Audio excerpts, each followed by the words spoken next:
Hi everyone, welcome to our sunset drive here at Nkuhuma and Arathusa Game Reserves in Sabi Sand, South Africa. My name's Hayden Turner, or you can call me HT. We're going to head out onto this beautiful reserve today and see what we can find. This morning was a slightly quieter drive, but it ended in a sighting of a leopard over the other side here, which we're going to go and check out later.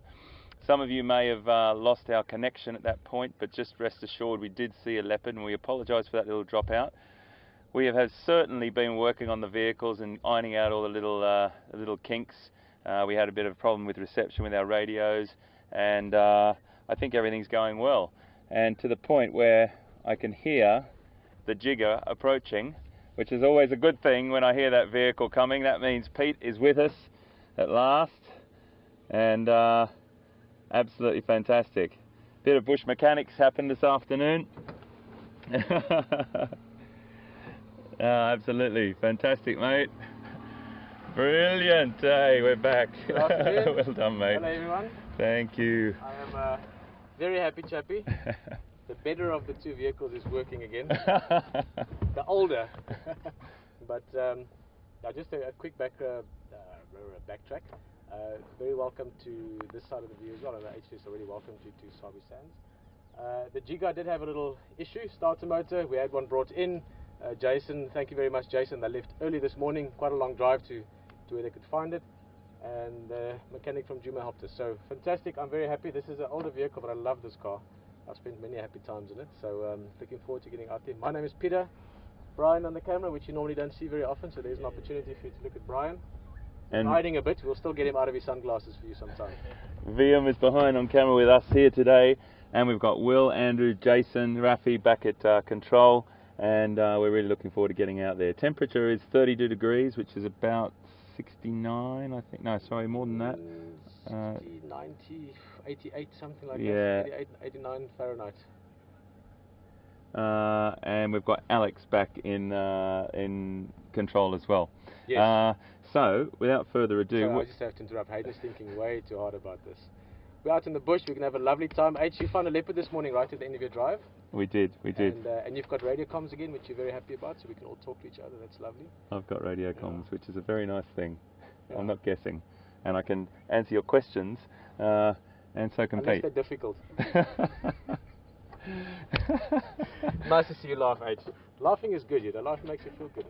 Like seeing leopards. Leopards make me feel good. So I'm going to go look for a leopard and leave you guys to chat. Okay. You're going to head to Arathusa way, yeah? Yeah, I'm going to just go to Philemon's Dip Treehouse Dam. We had a look this morning. I'm just going to peek around. I mean, it is early, as H said. It's not too hot, but it is hot, so he's probably sleeping. So I'm just sort of taking a lucky chance. Yeah. You're going to check that a little bit later again, huh? Yeah, absolutely. Yeah. So we're going to head to Sandy Patch. We're going to have a bit of a squiz up there, a bit of a feel around that area. We'll keep in comms with Pete and obviously cross over as soon as we find something. And if you find the leopard and it's not too busy from the other vehicles, I think maybe we should do a little rendezvous later on. Duet there. Yeah, that's right. Come on, mate. Have a good one, Brian. See you in a bit. Cheers, guys. Cheers. So, I think we should head. And I want to head back over that direction where there's a lot of activity, particularly with the hoofed animals, with the impala, and lots of animals being born over that way. We don't know what we'll see. It's not too bad, actually, in the sense, when I say bad, it's not too hot. So they probably will be hauled up at the moment, the bigger cats, but you never know. Like this morning, we saw that leopard at about 9:45, which is quite a late sighting for a leopard. But as we said, it was quite cool this morning, and I just got a little bit of a message from control. Alex, who was with me here yesterday, he's a great guy, wonderful guy, and does so much for us and the team, and is assistant directing today back at control. I have this massive problem with calling him Andrew. I have no idea what it is. Anyway, I've called him Andrew on camera. I just called him Andrew then, and I've really got to stop it. So we are going to head up this road, a little bit quiet as I came down here, but I'm going to dip into little roads, and as we always do, look to see what's around the next corner. And it was really great to get the vehicles, do some work on the vehicles today, and get things happening. The comms, the radios are working well. We had some good assistance from one of the radio specialists from Hoedspruit, which is a town about an hour from here, and we had to go to the bush mechanics a little bit. If a hammer couldn't fix it, it needed replacing, but we did it, and we did it as a team, which was great. It was very, very warm before. It was pretty tricky, but we're going to do a lovely, lovely loop up here. Pete's going to go and have a look and see if he can see any spoor, any tracks from that leopard, and we'll see how we get on. So again, apologies about the little dropouts earlier. I think that some people had a black screen but could hear audio and things like that, which is really frustrating, I know. But we were actually giving a send from here. We thought it was going through, but something was happening overseas where it was out of our control for the moment. So all these little tiny hiccups we really do pay huge attention to, and you have to know that we work tirelessly to try and make this come through to you as seamlessly as possible. There always are going to be small dropouts due to topography, as I always say, but I know that you guys stick with us. I know that you're fantastically supportive, and we just love having you on board. So welcome to everyone, particularly all our regular safari participants, and to any new people that are on board today, welcome to you as well. We spend the next 3 hours crisscrossing, traversing the reserves, and doing the best we possibly can to bring you as much action and as many encounters as we possibly can from these two beautiful reserves in Sabi Sands, South Africa.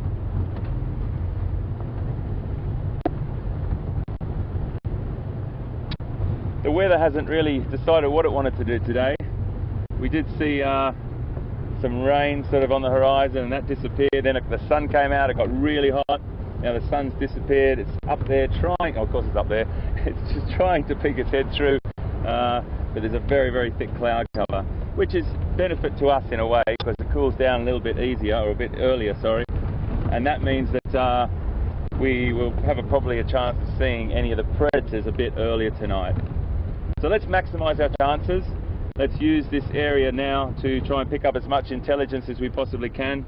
Use the bush telegraph. Listen to the game drive channel that we've got. We've got 2 sends of information in our ears. We've got our control room, which is Will, Alex, Rafi, and Jason back there. And then we've also got about another 20 different guides all over the reserves sending information to each other. So it's always great to hear the information from everybody else, but we also like to just go off on our own little missions. Look at that little baby, that's a youngster. There's a youngster. He's pretty fresh. He's a fresh little guy. I think he's just run behind that bush. I'll just move forward a little bit. Have a look over there. There's something quite beautiful. I'll just back up a little bit for you, VM. See, there's a little patch of a little creche over there. Look at those little guys. Aren't they just beautiful? 1, 2, 3, 4.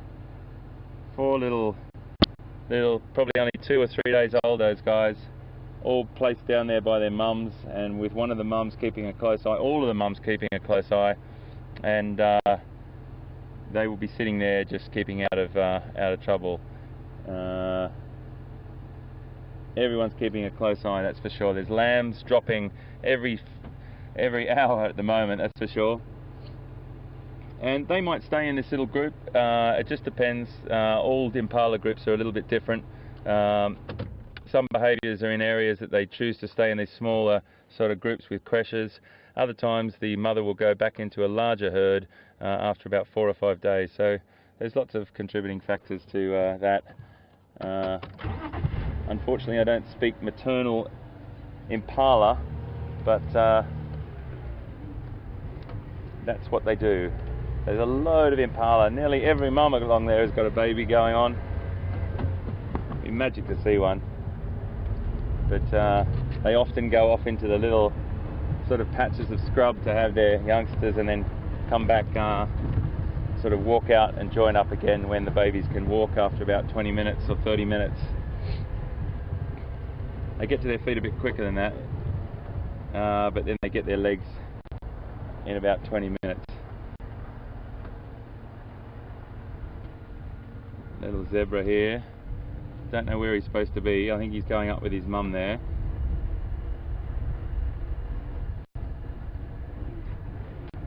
So she's pregnant as well. She's very pregnant. And she'll be dropping a new foal very shortly as well. Beautiful. Okay, let's just have a little poke around here and see what we can find. I do want to go back down and just have a look at that leopard area. Now, that leopard we think was potentially one of the offspring of Karula. It was more than likely one of her other offspring. I'm just going to do a bit of research on that again tonight. We've been caught up with the cars and the vehicles this afternoon, but I'm going to do a bit more research on that. He's not very habituated to the vehicles yet, hence why he sort of trotted off, and I pulled right back, because the whole idea about habituating animals is just slowly, little bit by little bit, and if I was to carry on and try and follow him, he would have just run, and that would have been an imprint on him that we're something that actually does pursue him. Whereas Karula and several of the other cats, the leopards here, they're very, very relaxed and very, very familiar with the vehicles, and just walk alongside or ahead, and we don't have any impact on them whatsoever. So the whole thing, as you know, is all about making sure we do the right, respectful and moral and ethical, and we conduct ourselves like that constantly to bring you the best pictures and to show you them behaving naturally.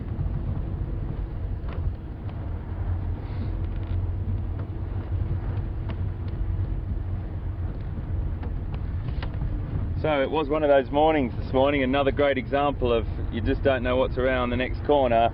We drove for quite a long time. We saw some really nice animals this morning and some nice birds. Had a good old chat, some great views, and still driving through the bush is always wonderful. But then right at the last minute, 15 minutes before we signed off, we saw leopard. And that's what keeps you going. That's what stimulates you and keeps you so enthusiastic and passionate about this safari driving in the African bush.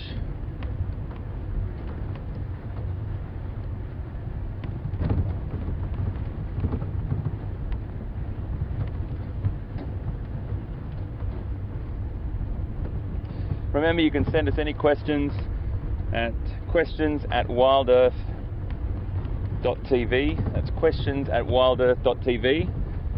Or you can tweet us at #SafariLive. We'll get to as many of your questions as we possibly can, always, and do our utmost to get as much information back to you on them. Really nice temperature now. It doesn't feel like 32 degrees to me. I don't know how long ago that was updated. Here's a lovely bird across here. See if we can just get a little glimpse of him and he doesn't fly off. See if we can get an eyeball on him first. Did you get him, Liam?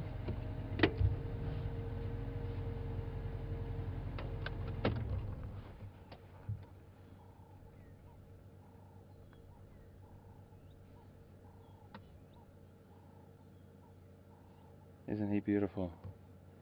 He's just cruising along.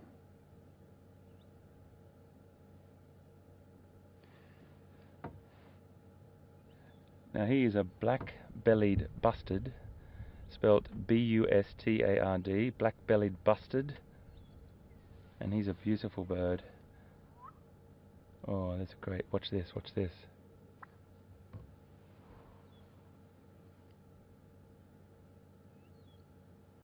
Isn't that fantastic? We heard him vocalize.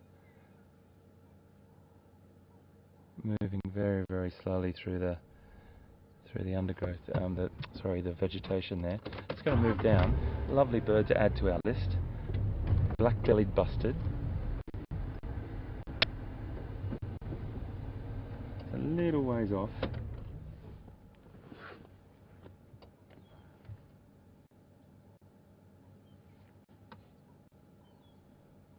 long thin neck with that boldly mottled back and that black belly.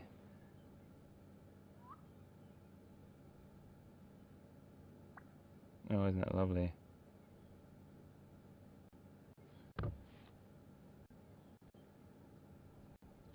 They're a fairly common resident in this area. I'll just get it on the app for you and just give you a little look here whilst he moves off into the here we go. That's him there. Black foreneck there. This is the female just below. She doesn't have quite a striking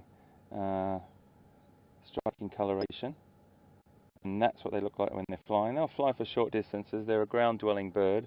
They're quite a large bustard, and the males do that fantastic call, but this is what it sounds like. A fantastic call, isn't it? Hear that again?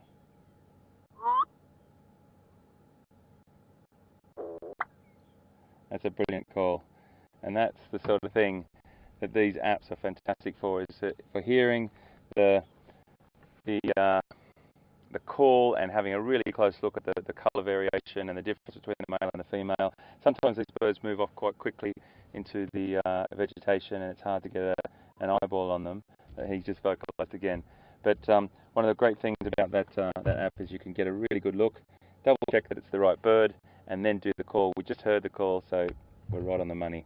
Another bird for our list, black-bellied bustard. Fantastic work. We're building quite a good list now.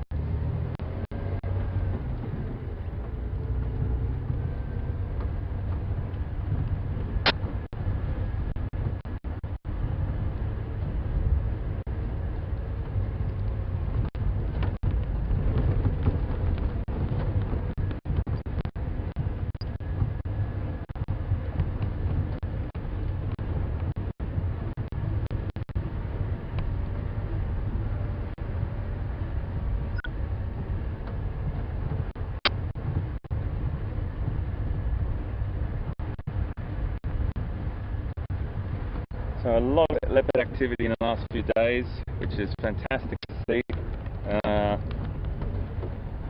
We will definitely keep our ears to the radio for any lion, any other predators that we hear. Pete's gone over to Arathusa, so he'll have a good handle on what's going on over there. I'm going to stick on Juma again, just work my way through the reserve and see what else we can find here. So glad to see Jigger back on the road and Pete and both of us back in the vehicles. It's exactly how it's meant to be. But these hiccups happen with vehicles. Sometimes they work quite hard, but at the same time we respect them. Usually we drive them with respect. You know, sometimes we've got to use them for what they're built for, and that's going through the bush and getting into really tight spots. But we make sure that they're all very well looked after. And it's all about just maintaining them so we can bring these pictures to you live from South Africa. So this is Impala Plains, living up to its name now. Have a little look up there. There's a lovely herd of impala, and off in the background there there's a lovely small herd of wildebeest grazing on that beautiful flush of green grass that's come through.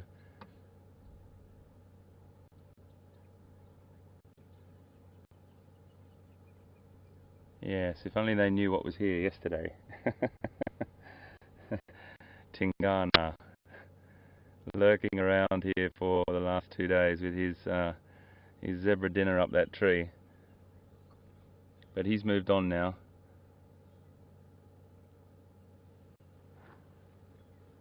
Lots of youngsters getting their feet, getting up to speed, building their strength.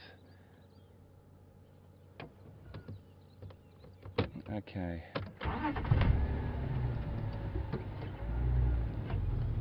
We're just going to head up a little bit further.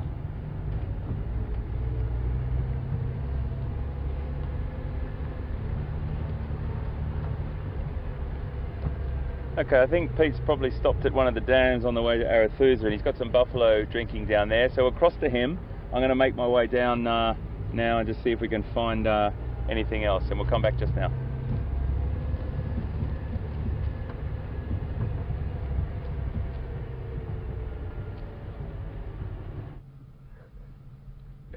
Guys, welcome this side. We've come to Treehouse Dam, and no leopard yet that we were looking for, but beautiful sight. As we arrived, 2 bulls were here already, and the rest of the group coming down. It's a little breeding herd, so we'll see. I mean, typically your breeding herds are many buffalo, but this looks like just a small little group.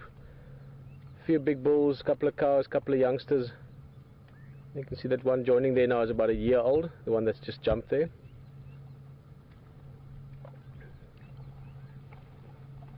You can see those ones at the back, nice and thirsty. Now it's very relaxed when you see a small group like this. It's actually it's a tiny little group for a breeding herd, so maybe they've just splintered off from a larger herd for the moment.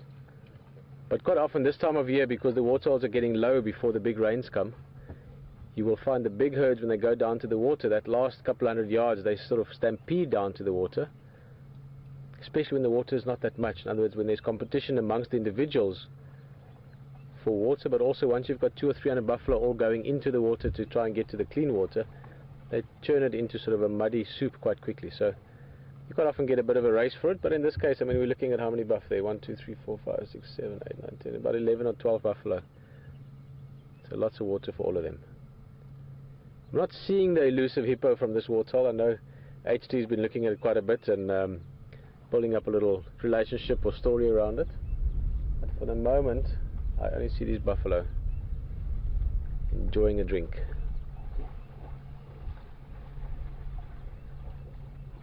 That's a female there, sort of in the front of the group.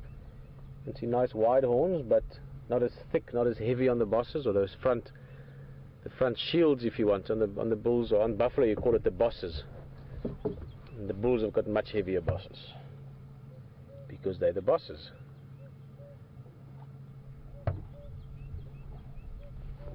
Oh.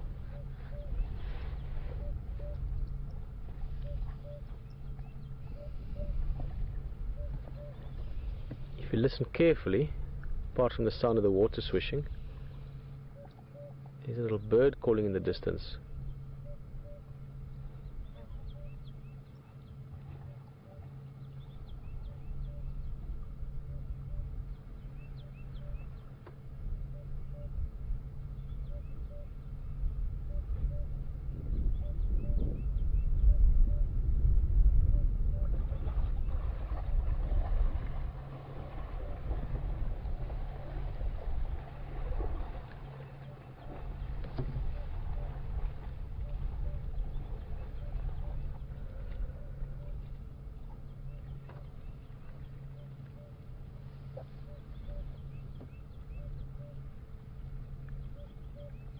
Here you can hear the bird again. It's a cuckoo, red-chested cuckoo. No, not a red-chested cuckoo. What cuckoo is this? I'll have to double check that actually. I thought at first it was an emerald spotted dove calling, but then I heard the call didn't go into that sort of ascendance like you find with them. In the meantime, Jules is asking if there's any diseases here with these animals, especially the buffalo we're looking at now, and what measures are taken to prevent it or help it. Yes, Jules, there are some diseases. Foot and mouth is probably the most serious one with buffalo, which doesn't necessarily affect them all that often, but it can spread to cattle, so that's why it's quite serious. But we don't take any preventative measures. These are wild animals that live a totally wild life, and we do prevent, in the case of buffalo actually, them from moving into certain parts or large parts of the country to prevent them from getting in touch with cattle. So that could be a preventative measure, not for the buffalo specifically, but to prevent them from getting into touch with animals that might be affected by it.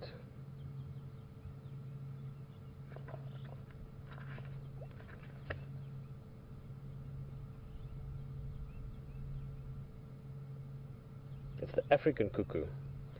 Now that I'm just double checking here, I'm quite enjoying the bird calls. I've been talking with Brian as well just to get an idea, and it seems that you guys can actually hear sort of like someone does with very good hearing.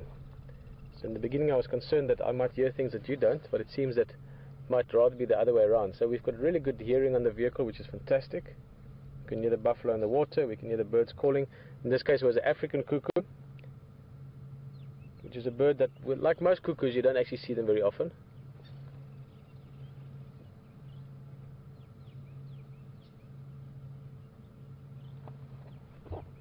See, most cuckoos don't want to be seen because they're not very popular amongst other birds.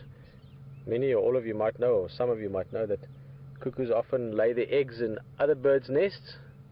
They're what they call brood parasites. And those eggs, when they hatch, will be raised by those other birds, normally to the detriment of those birds' offspring.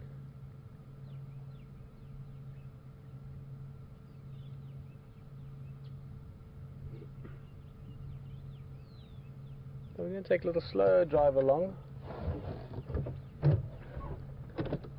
I still want to head a bit west this afternoon. We had such a lovely afternoon yesterday with Tingana, that big male leopard, and when we left him he was heading sort of southwest into the Tuza area, so he might be found again, although at the same time he was busy patrolling, or sort of going around the boundaries of his territory, so he could have covered a lot of ground last night as well, but we'll see. And then close to sunset we're back in this area. We didn't find this young male that we're looking for. HT will look around for it later again. Vehicles, also 2 game drive vehicles from, so as the afternoon progresses, I hope that we might find that young leopard.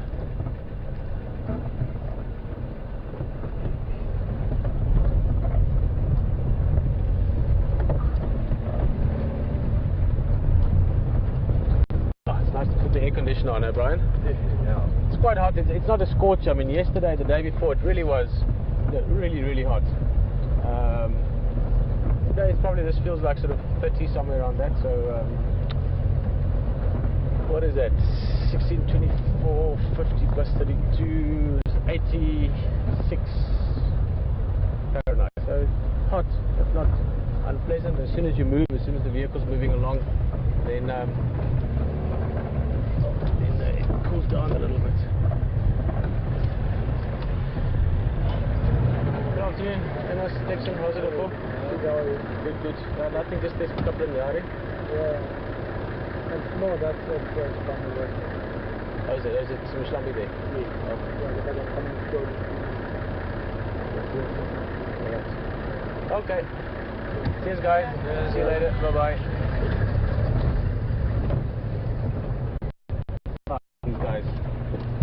Okay, Jackson just telling us there that there are some more buffalo. It makes sense. As I said, it was a bit strange seeing so few, or such a small breeding group.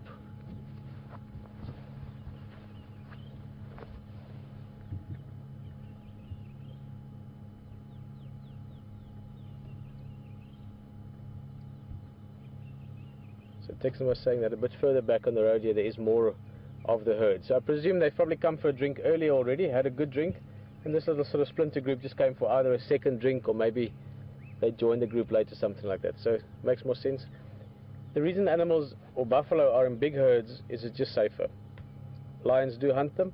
It's not that easy though. People always think lions can just walk up to a buffalo and catch it. A lot of buffalo injure and even kill lion as well. But in big groups, 50, 100, 200, 300 buffalo, you are just much safer in terms of the numbers.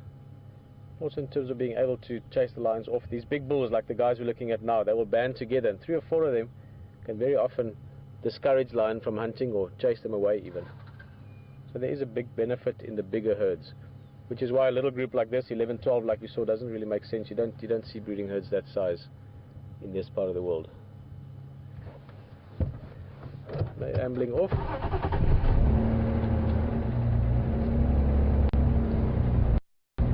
Ambling along.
lots of signs when you sort of close to the area of a waterhole.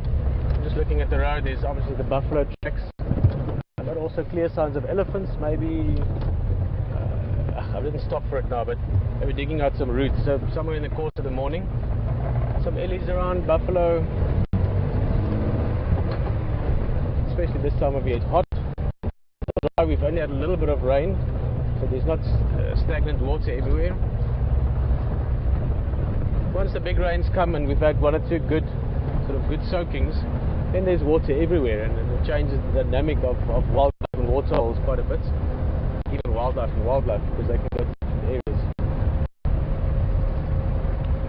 This is a very special time in the bush. This sort of early summer, but the late part of the dry season. So early summer before the big rains come. Even though I love the big rains, I'll be honest, the big rains, it's awesome. I mean, it's beautiful to behold, just the event. But also once it all goes really green, and then there's so much life that comes with it, all the insects and birds and everything. Lots of life. You can stop anywhere. There's just lots of sounds. All the birds are calling, and you can hear the insects buzzing, and at night as well, lots of activity. And obviously once you've got the small things, and things, there's just a sort of explosion of life. So summertime, not for going to the beach, but also for going to the bush. It's a question I often did, or I go, what's the best time to go to the bush? When should we go? And I always tell them, as soon as you can. When you have the time, it's the best time. There's no best time. Yes, there's beautiful kudu.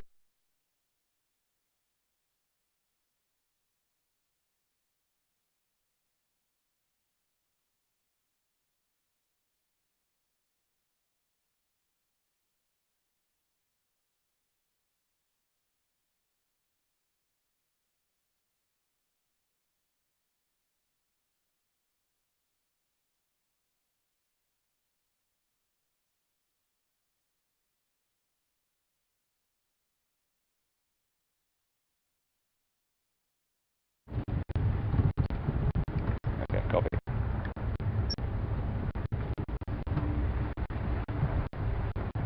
Okay, we just up around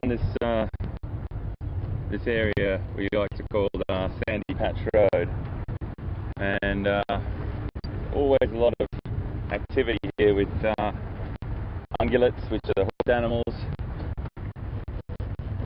Quite at the moment, if they're moving through, we might just peel off down here to see what we can see.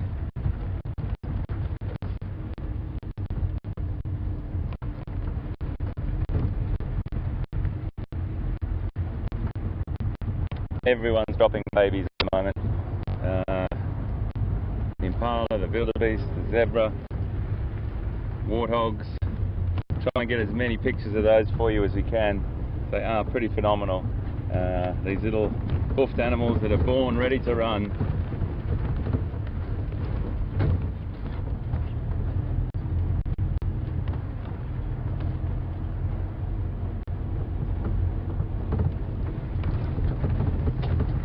I like this stretch of road here. You can see it's quite sandy, hence the name. But really nice area for game viewing. Really nice vegetation as well. Good mixture. Nice cover for leopard. And this is where we even saw line a couple of days back as well. I wonder where those two boys are that we saw, probably edging their way around, trying to gain some confidence and build up their strength. Eventually they will take on a pride and try and gain dominancy. I looked back at some of my photos the other night I took of those line, and their manes were incredibly blonde, really blonde manes. They will get a bit of a darker tinge to them, but the coloration is just goes from very, very blonde to very, very dark. It just depends on the genetic line of the genetic line of the line.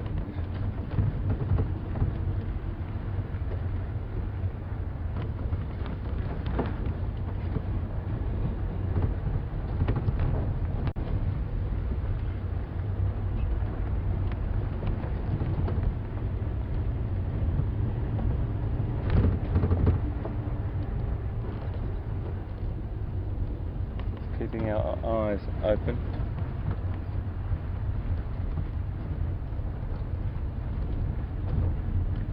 I like this area right here. I find this really fantastic landscape. Grassy, lots of animals come here to eat. It's a bit quiet at the moment, but they do, and it can be quiet for several reasons.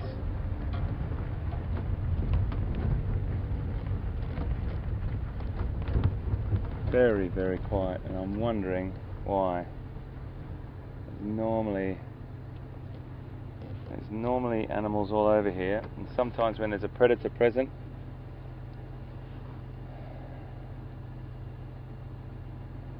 they will vacate the area.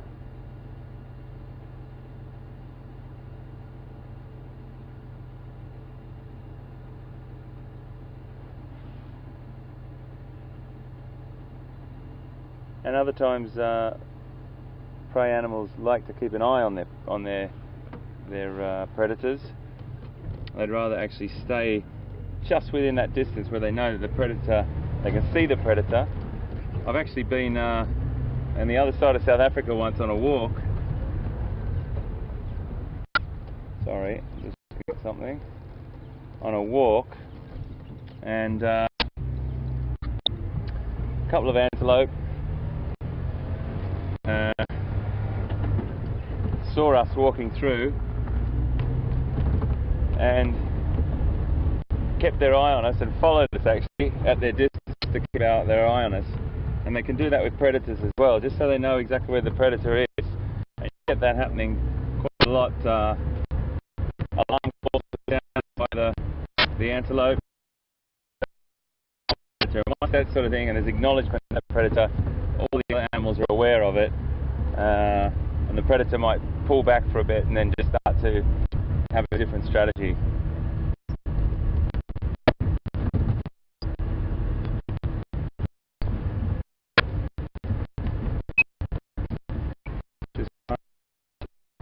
Folks, excuse me. Thanks, mate.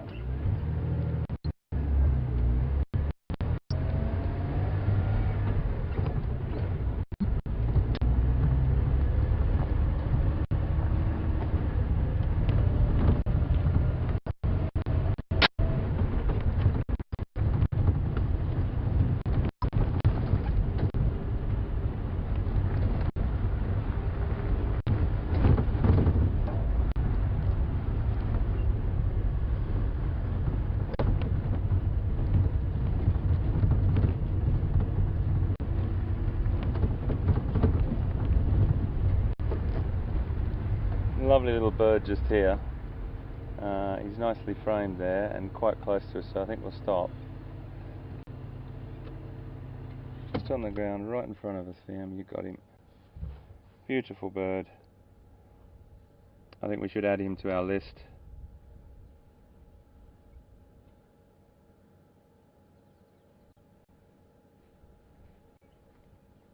Lovely little bird called a crowned lapwing. He used to be called a crowned plover, but the name has been changed to lapwing, and that beautiful distinctive crown on his head there. Both the female have them when they're juveniles, they have that crown as well, and they do that funny little run where they're just looking for food. They're another common resident. They're sort of found in this sort of short grassland or around the edge of dams and things like that.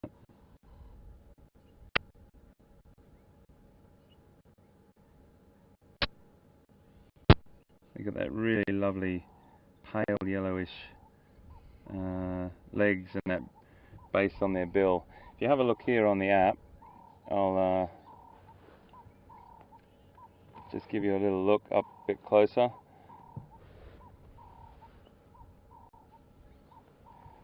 So that's him there. Crowned lapwing, or the alternative name plover, just there. That beautiful brown buff colour.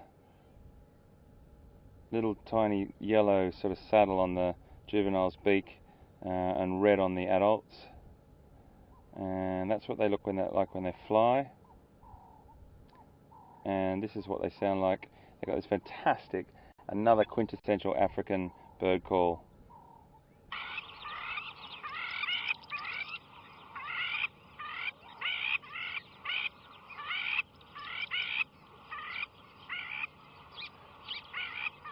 And you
fantastic creatures.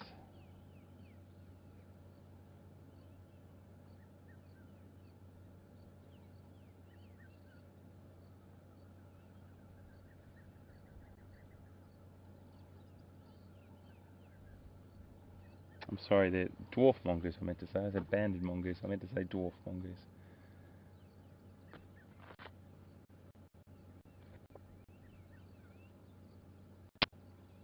Lovely little guys.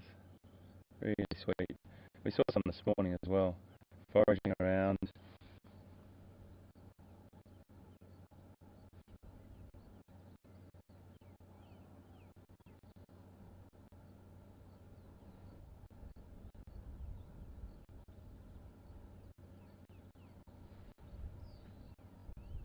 So they'll have a sentinel.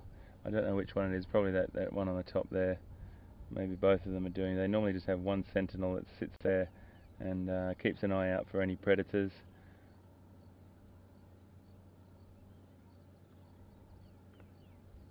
They're diurnal, so they spend their activity happening during the day, and then they'll find a good place to sleep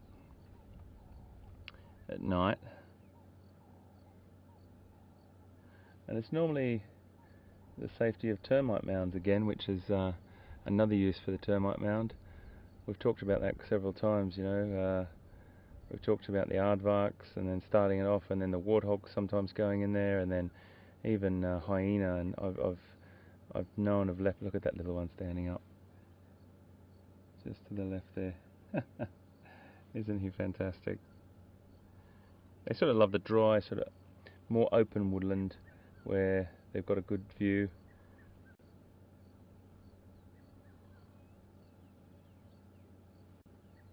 Yeah, he's beautiful.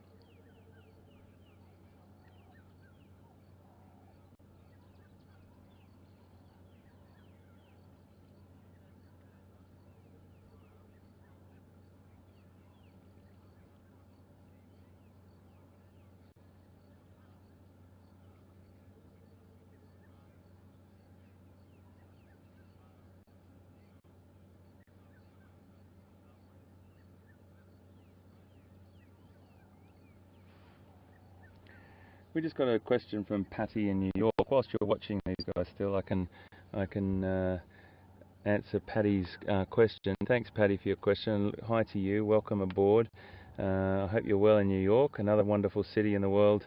She wants to know how she can watch Safari Live during Big Cat Week. Well, Patty, there's a couple of ways you can do it. You can watch it on WildEarth.tv, or you can watch it on National Geographic Channel, National Geographic Wild, and the National Geographic website. So there's a lot of different ways you can do it.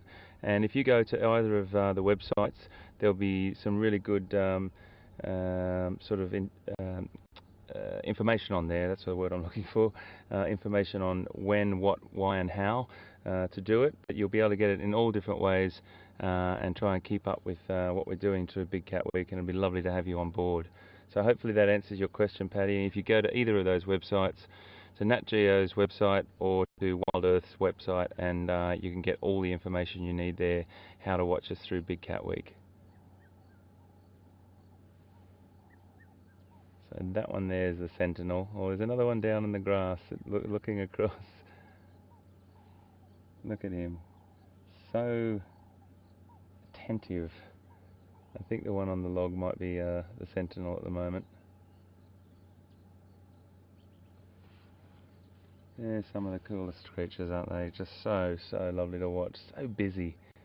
Always foraging through the leaf litter, and there's some inside the log at the moment. They'll be foraging for insects and any invertebrates or any small vertebrates that they can find. They're territorial as well. They'll defend their territory over another band of mongoose, of dwarf mongoose, and that can be quite a battle sometimes.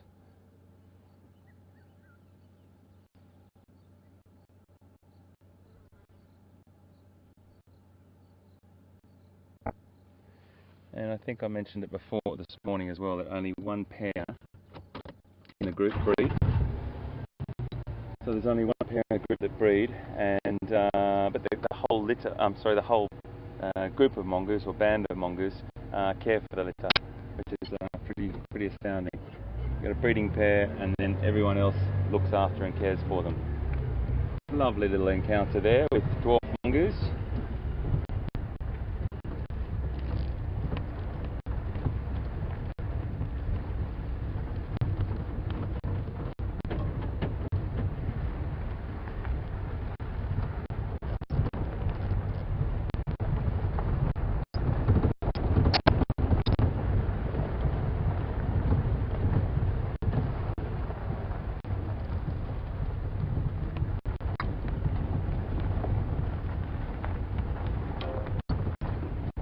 I tell you what, I've fallen in love with these reserves too, everyone. Wow, what a magnificent place to be.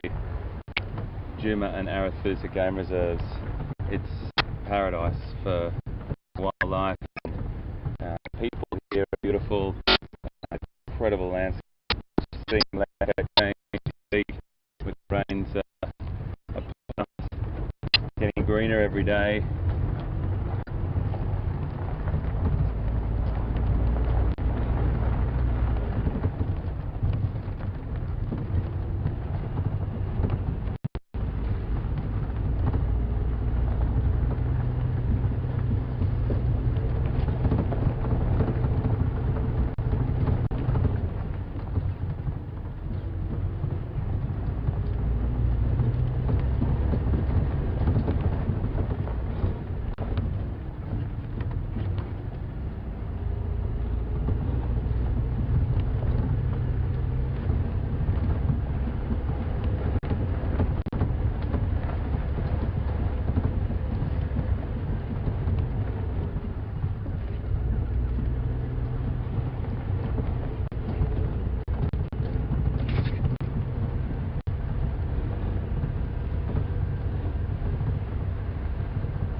I love these back roads. I love these roads where they're not very frequently traversed, and we would hardly bump into another vehicle along these roads.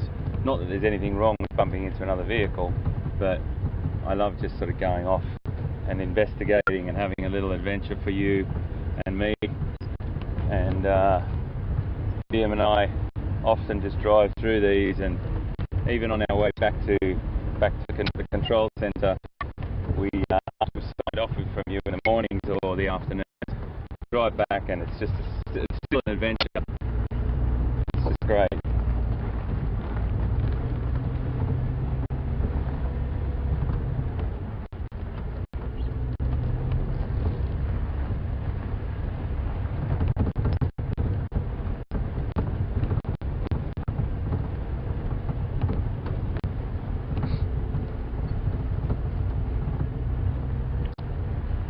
Keen to go over to Treehouse Dam.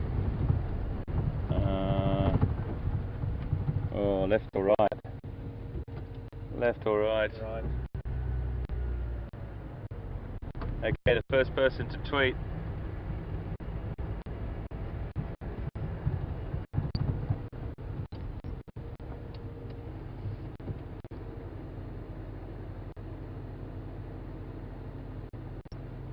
Okay, I think right. I've got a gut feeling that people are going to say right.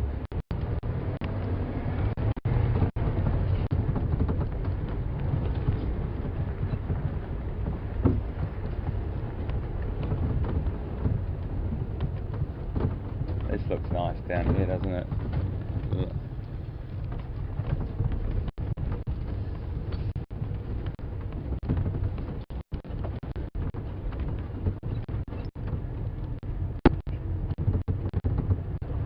Very quiet little roads down here, or tracks. You could probably call them tracks more than roads. And inevitably, over time, the more that you traverse these roads, you will bump into the right time, and the right place, and the right creature.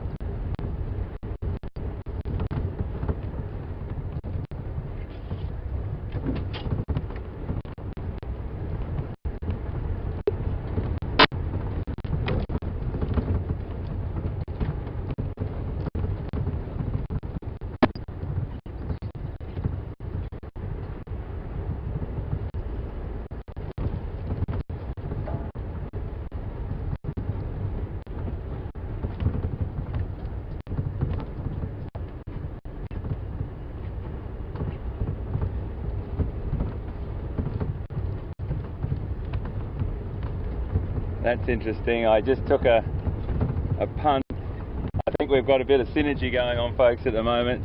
People that tweeted in the first 3 or 4 will go right, so brilliant. That's fantastic. We'll do it again just now, but that's fantastic. So I think we might have a little bit of synergy going on today, everyone, and I hope that got a good feeling about today. Really good feeling.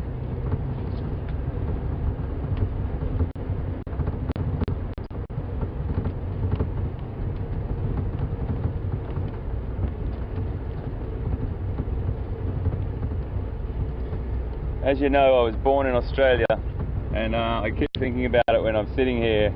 I have a little flashback of, in my own time, even when I'm driving with you, I think about, how did I end up here?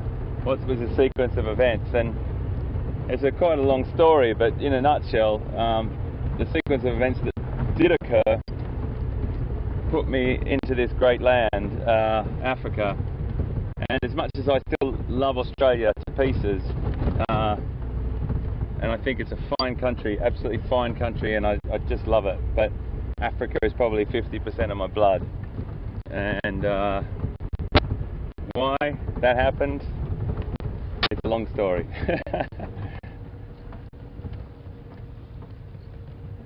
But it is definitely deep in my soul.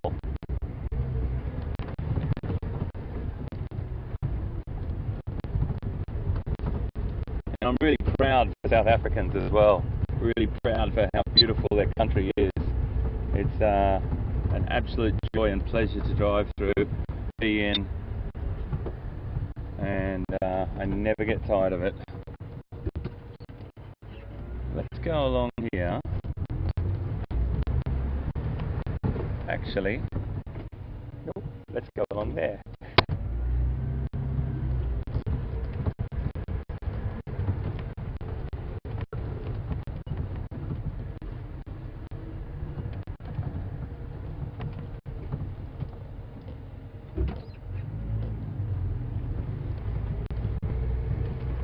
It's a bit bumpy down here, folks, but it's a great little track that doesn't look that well travelled, so we like those. A little bit bumpy, folks. Go nice and slow.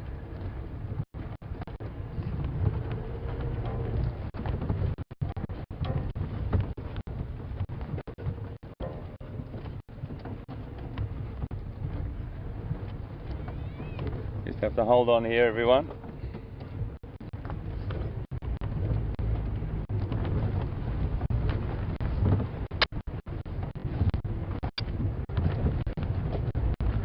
Okay, that's the worst of it.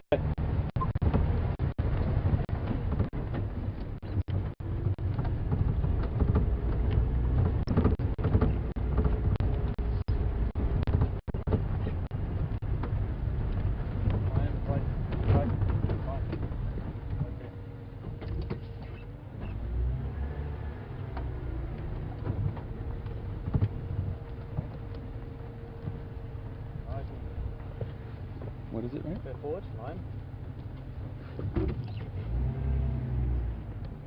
Where? Yes, go. Ah, well done. Oh my goodness. VM, you are amazing. We've got line, ladies and gentlemen. Now, I'm just going to stay here with the engine rolling. Just let me move forward a little bit and let's see if it's our boys. I can't quite see him from where I am. I'm going to have to look at my monitor. VM, you are rock and roll, buddy. How did you see that, mate? Did you see the tail flick up? Just look through there. Isn't that brilliant? My eyes in the sky yet again. Fantastic, mate. Well done. Congratulations. This is just brilliant, everyone. This is how difficult it can be.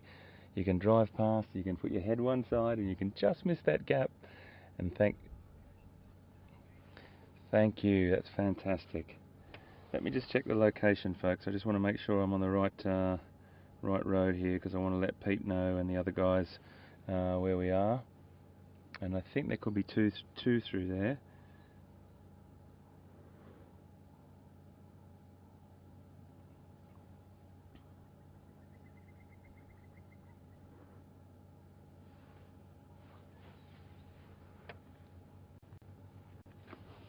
I'm just going to call Peter and give him the location so he can put a word out on the radio.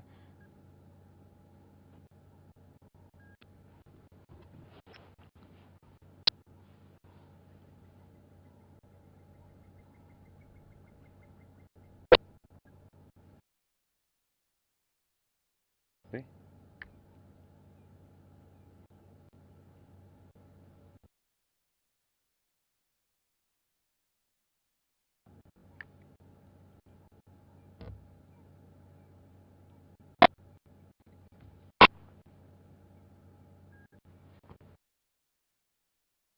Copy.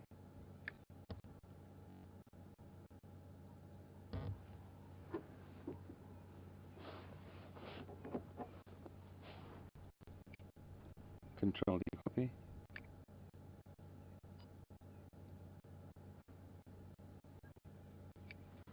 Control D, copy.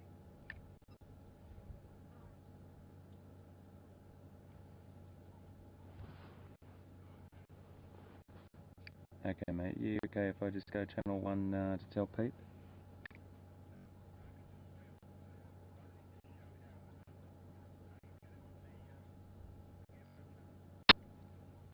Absolutely no problem. It just might be a little bit clearer on this radio, but I'll give it a try. Stand by.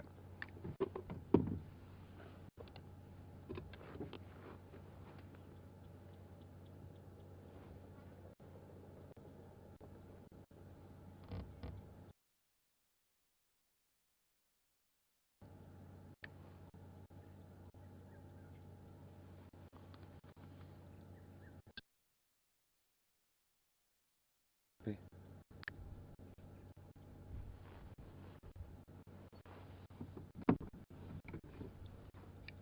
Control, no response. I'm going channel 1. Another one. To the right. Looks like a female.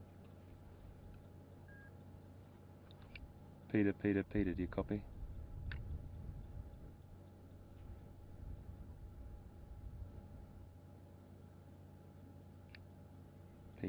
Peter, do you copy?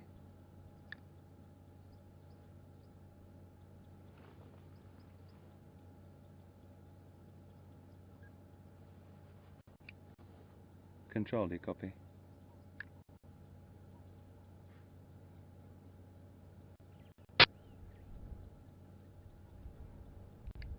Control, do you copy?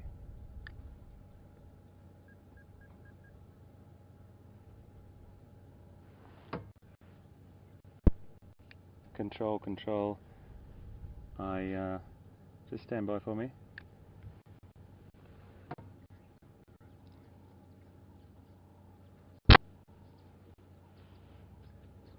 Okay, we are on the Buffelshoek Gowrie cut line in between Gallego and Mvuburu Road.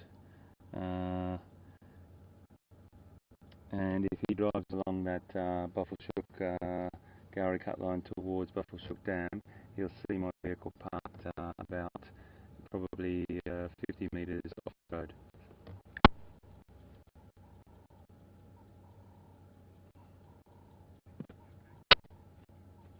Okay, standing by.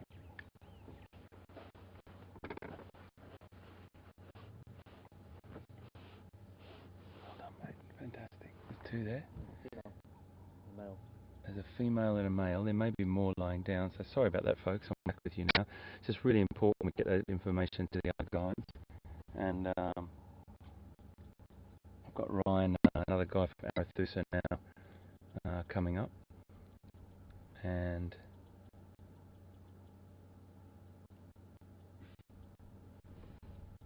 okay, how many's there? I think there's another female.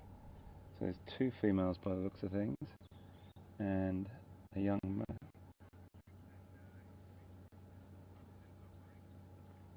Thank you, Control. Thank you so much. That's fantastic.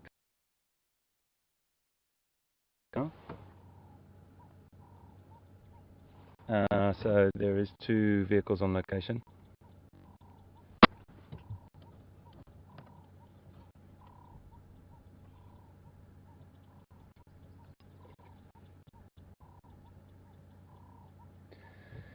Oh, this is just fantastic. We made the right choice, folks.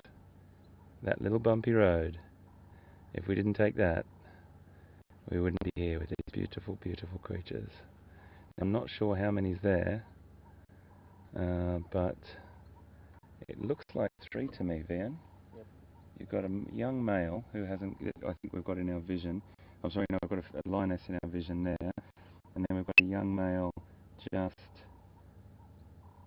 there. And then next to him, I think there's another female lying down.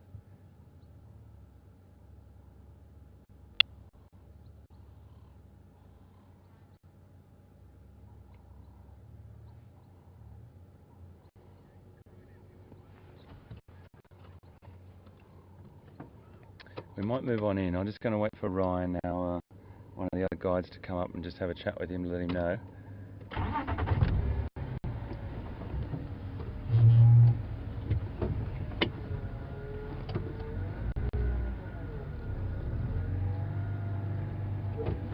Hey mate. Ngala. 1, 2, 3, 4 maybe. No, I think there's 2 females and a male. Just chilling there, male and female. Lioness just walked down there.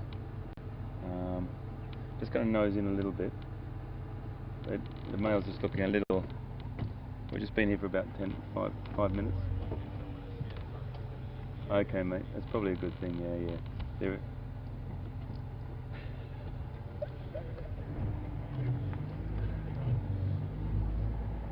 Ryan, I reckon if I nudge into the front there, mate, you'll get in just there, buddy. It's going to go in nice and slow, folks. Just gently, gently.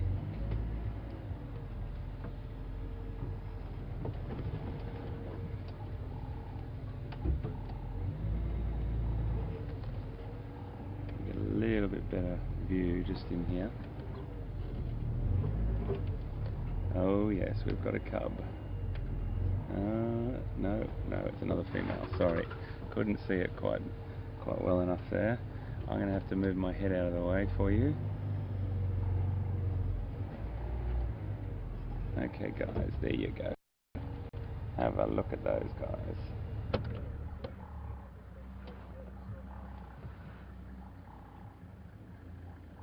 Isn't that beautiful, folks? And that's all thanks to this wonderful cameraman that I have here, who is my eyes in the sky. Liam, you're a legend, buddy. Sorry, mate.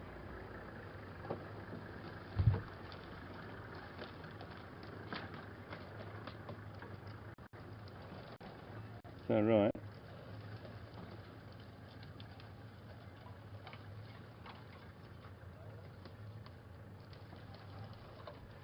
I've got my head down here, folks, so I'm just a little bit.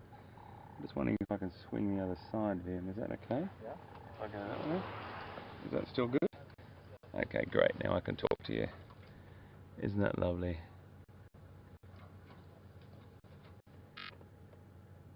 So there must be another female just down to the right with Ryan and his guests, and we've got a female and a male, a young male at that. He's got a fair few years to get on, but he's still with 2 females, and he's just laid down flat. And if I'm looking there, I think there's a bit of a full belly on that boy.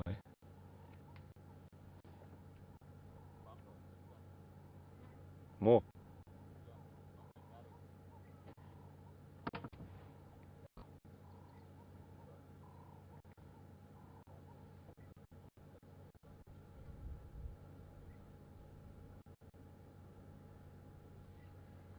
Absolutely beautiful, folks. I think Ryan's just spotted a few more down there. So there's another lioness I can see just through there. Really hiding in this thick scrub here.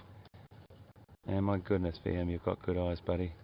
I'm sure people are going to be completely thrilled with this, because this is the sort of thing we talk about so often, folks. You can just drive and drive and drive past so much. You take your time and you traverse and you've got your eyes open constantly scanning, you get results, and we have won the jackpot. It is so fantastic. They're really hot.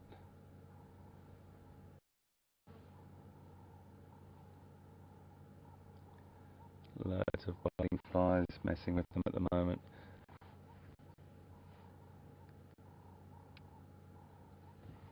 It's a really lovely shot, VM. It's nicely framed there, isn't it? Look at that.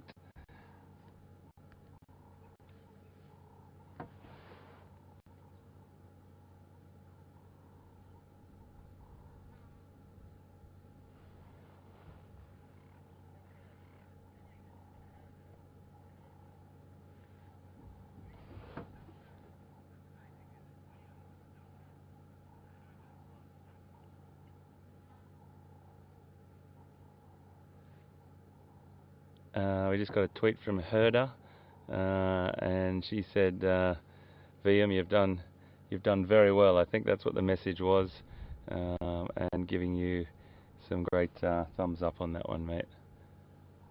That's really funny, Liam. VM, you said today, you said.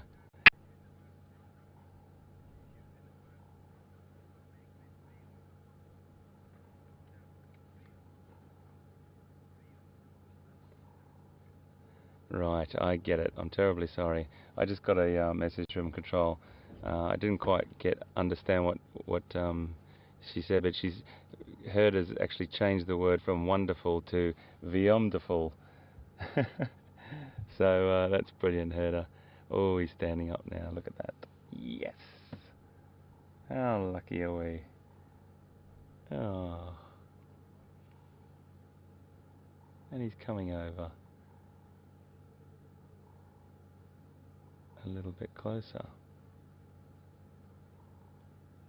Oh, he's got the...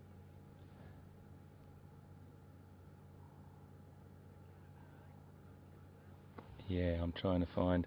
I think Ryan is with a kill, and I'm just trying to figure out where. She's just laid down. He's just laid down. I'm wondering if we can get down or get a little bit closer to these two.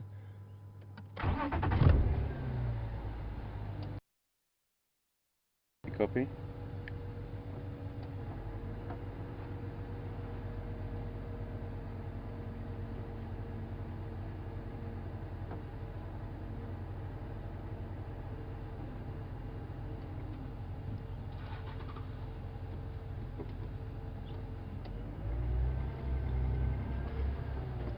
I think we're going to go back this way, folks, and just have a little look and see if there may be a kill down here. I think there's loads of other lines down here, so let's go and investigate down here. It's absolutely wild country, folks, so you're going to have to hang on, but hey ho, we got line. So fantastic, so fantastic. We're just going to go gently through here. Here's two more. We'll just spend a little bit of time with these two. Looks like a buffalo kill, Liam says. Oh, there's lines everywhere. Look at these guys. Oh, yes. Let's just sit here and take things slowly. There's more lines down there. Oh, there's loads of them around, folks. How fantastic. It looks like a buffalo kill down further.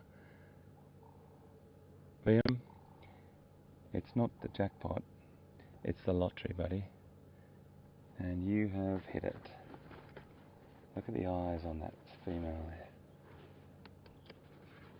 Just going to take a few pictures, a few images, folks, because it's such a beautiful spot.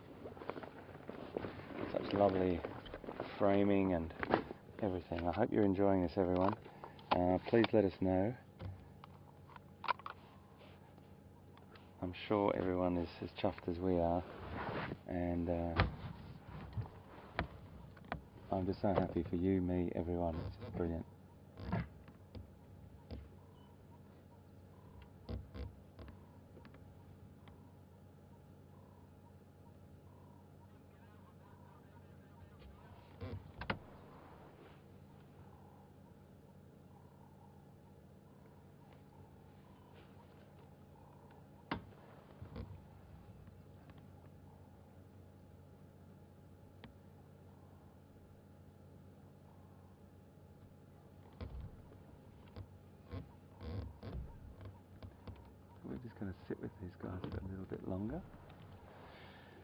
think much longer actually. I'm sure everyone's okay with that. We've got at the moment, I can count 1, 2, 3, 4. I can see another 2 females down the bottom there. 5, 6. I'm not sure if it's a buffalo or a wildebeest actually, mate, but we'll soon see. Maybe it is buffalo. So beautiful. And they look like they've all eaten and now just resting up. There's another one just behind here now. This is a great indication of how hard it is to see a lion. Let's just have a look. VM's just going to pan to the right. Just pan to the right, gently, slowly, slowly, and bang. There's another one. Bingo. And I didn't even see her till I just moved to the side of that tree. And you really do see that fantastic camouflage. They can lie down and they can be nearly indistinguishable in about 30 to 40 centimetres of grass if they're lying flat on their side. So on a walking situation, you can walk onto line very, very easily. You've got to have your wits about you. But these guys are full bellies. Beautiful. I think we're just going to roll down here and sit behind these 3 lines here and get another little look. I'm sure everyone's okay with that. I'm just going to roll actually, so be nice and quiet.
So at the moment I can count 1, 2, 3, 4, 5, 6, 7 down a little bit further, which will edge our way down to as well when we have a look at the kill. And wow, we've struck gold.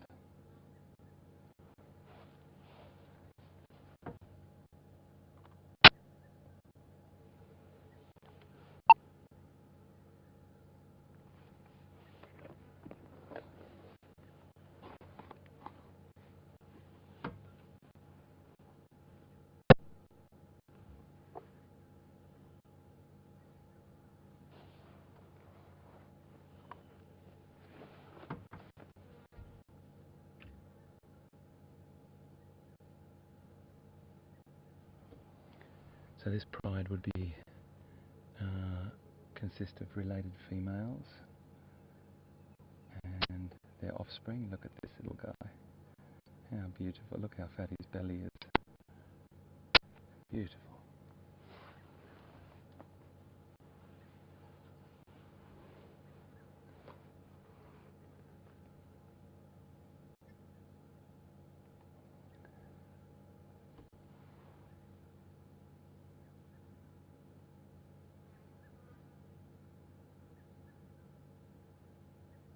So I'm not sure how many other animals are down there. We'll just have a look in a second. It looks like 1, 2, 3, 4, 5, 6 to me at the moment.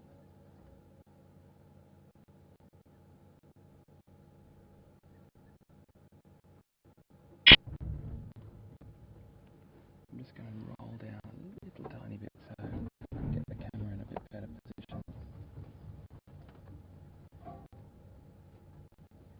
There we go. There we go.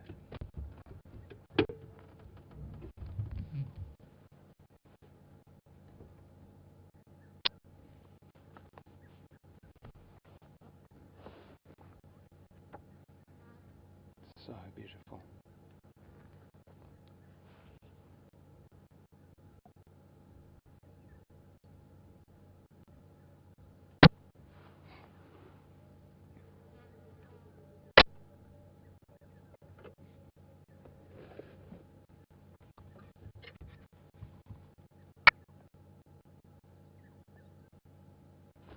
It's just beautiful to sit with these magnificent creatures. We've got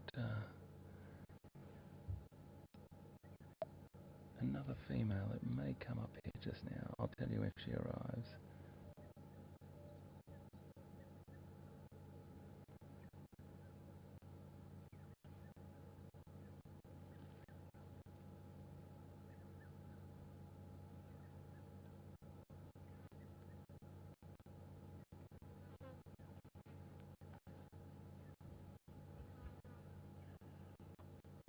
Just to share with you the feeling that we have right now, because you're right here with us, but we're surrounded pretty much by lions at the moment. They're only about 5 meters away from us, which is a pretty astounding feeling, I must admit, and it's a humbling experience as well. Beautiful. Cleaning themselves after a massive feed on a buffalo.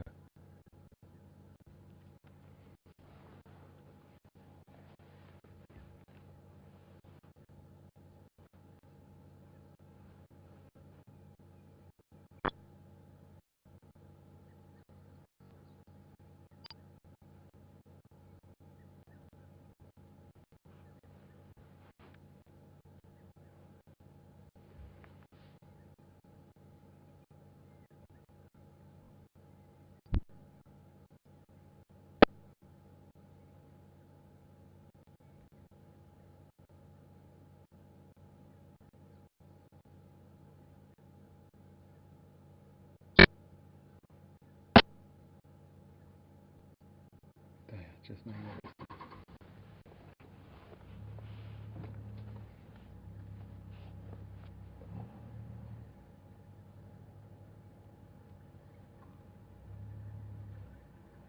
So I think Ryan is moving off there, and we're going to just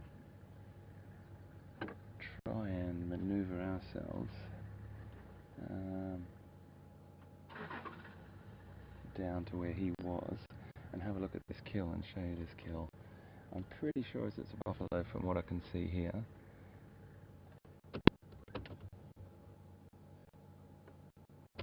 Just going to roll down a little bit. I have to tell you folks that the lions are actually more comfortable with us starting the engine than me just rolling down silently what I did before. They know what the engine is in the vehicle, whereas when we were just walking silently, look at this youngster here, how beautiful is he? Look at you.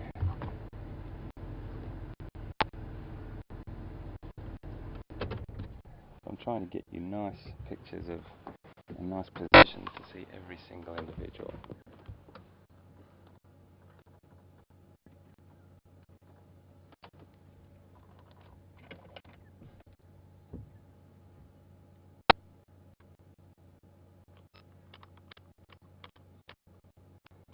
I'm just going to take a couple of shots here. Wait for him to look back at the camera. Sorry about that, folks. I'm just putting the handbrake on. Apologies about the bump. He's magic, isn't he?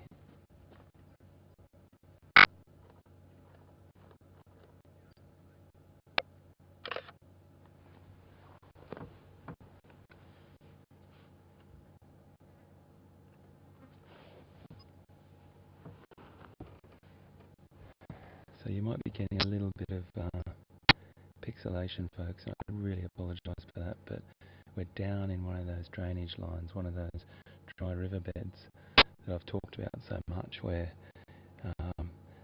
many animals use as a little bit of a thoroughfare to try and find game, or look from above and look down onto it. So we're down topographically. It's a little bit tricky for us. I cannot move out of here and get to a better spot. So please bear with us. We'll be very gentle in our movement of the camera and things like that. And hopefully, look at him. Hopefully we'll just get fantastic pictures to you for as long as we can.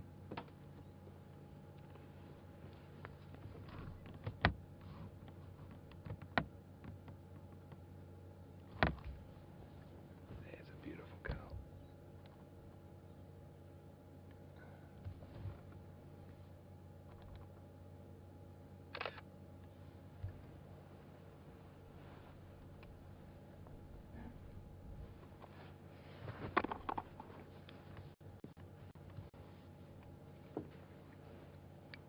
Control, do you copy? Any news on Pete, mate?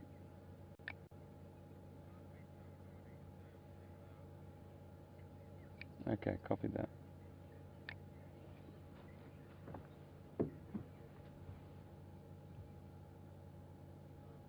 So Peter's quite a long way away from me here, so he's going to carry on looking over on Arethusa, and we'll catch up with him later.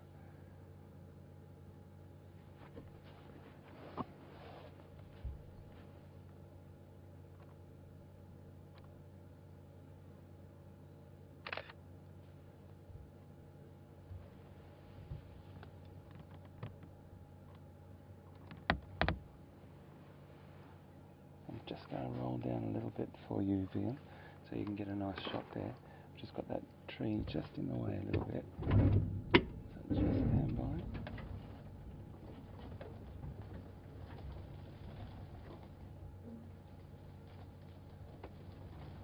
That's about the best I can do there.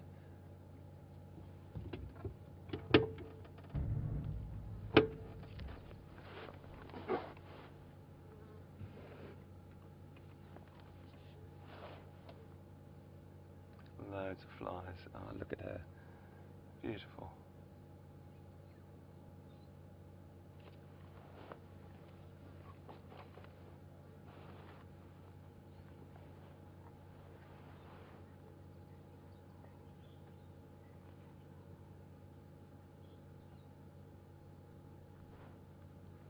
That's beautiful.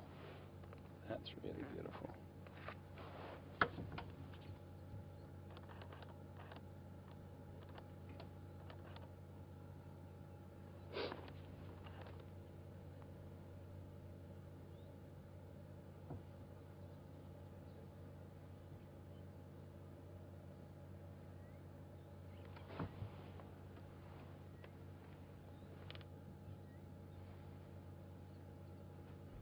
So I can see another 2 males down here, which I'm going to show you in a second, but there's a female coming up the hill between the vehicles now, so you might want to just gently pan over here, mate.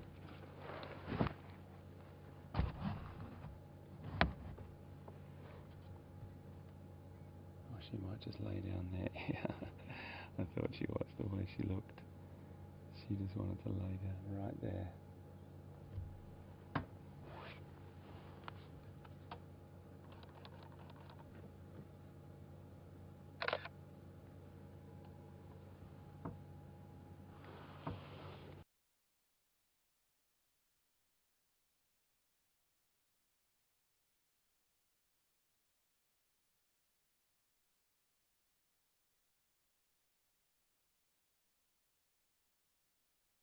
He might rub faces with her. Yep, sure enough. He's gone down to see his mum, and he might lie down with her, or he might go down for a little bit more of a feed. And we're just going to nose around in a second to that spot to so we can see that. What I don't want to do is block the vision of the pride, particularly this mother here with the other animal behind us. So we're just going to just sit for a bit. I'm sure you're all absolutely fine with that, and just be with this fantastic pride of 1, 2, 3, 4, 5, 6, 7, I think at the moment.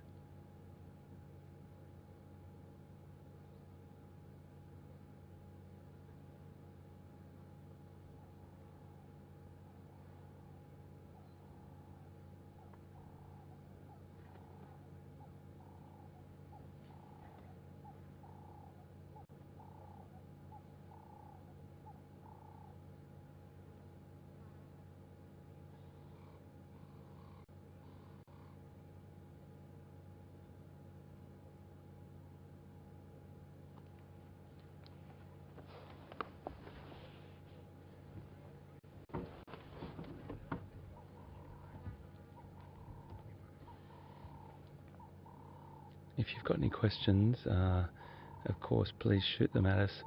Fire away. It's questions@wildearth.tv or #SafariLive, and we'd be more than happy to discuss anything that you're watching right now. It seems to be that everyone's just really happy with watching these beautiful creatures, and the pictures really speak for themselves. We've got a beautiful pride of line on Nkuhuma Wildlife Reserve in Sabi Sand, South Africa, and this is coming to you live, which is the most beautiful part of it. You're right here with us. What we're seeing, you're seeing this very moment.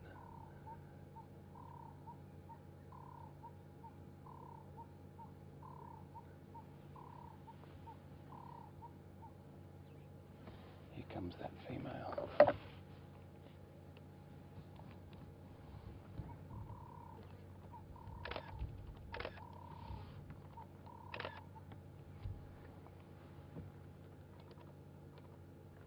She's a big girl. She's a very big girl. That's probably about 3 meters away from us at the moment.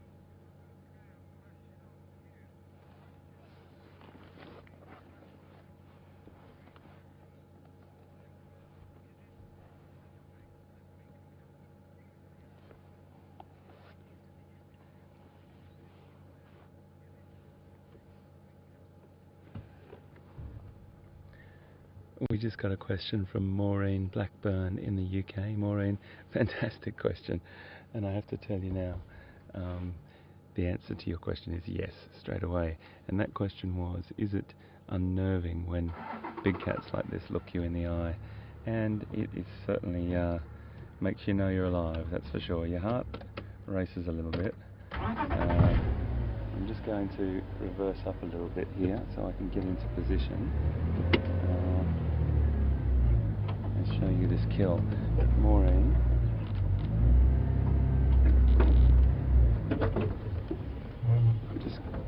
Folks, I'm just moving down where Ryan was in position to show you where the kill is and who else is down there, however many other animals are. And it is a buffalo, and that is pretty spectacular.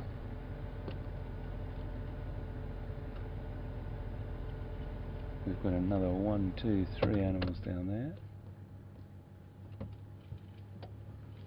and it's a male buffalo, so that's quite a no small feat as well, no mean feat, sorry, at all. It's a big animal, and they've worked together and pull that buffalo down, and that will feed them for a couple of days. So they'll be lingering around here and spending as much time finishing off this beast and gorging themselves on that, sleeping around this area, protecting the kill as well. Really important that they protect the kill from other predators, particularly hyena. Interestingly enough, we must have gotten here not long after this has happened, because there's not a vulture in sight, and it's normally quite soon. There's no vultures overhead, so we're right here, right now, very early in this whole sequence of events.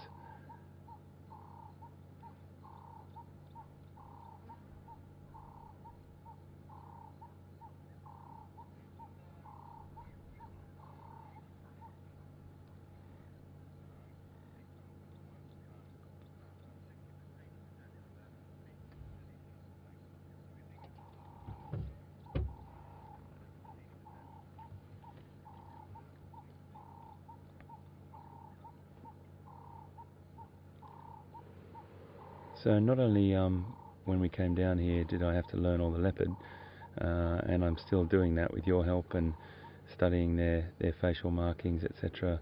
But we have to learn the line prides as well. And as far as I can gather from the intelligence I'm hearing on the radio, is this is we're 80% sure this is the Nkuhuma pride, which is Nkuma, Nkuhuma pride, and it consists of two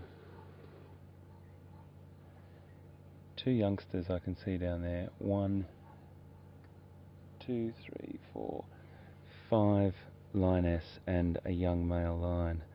So that's who I can see at the moment. There may be a few more up in the grass behind us, lying down, just digesting this massive meal that they've brought down. But as far as we're aware, this is the Nkuhuma pride, and we'll do a bit more research on that tonight and confirm for you tomorrow.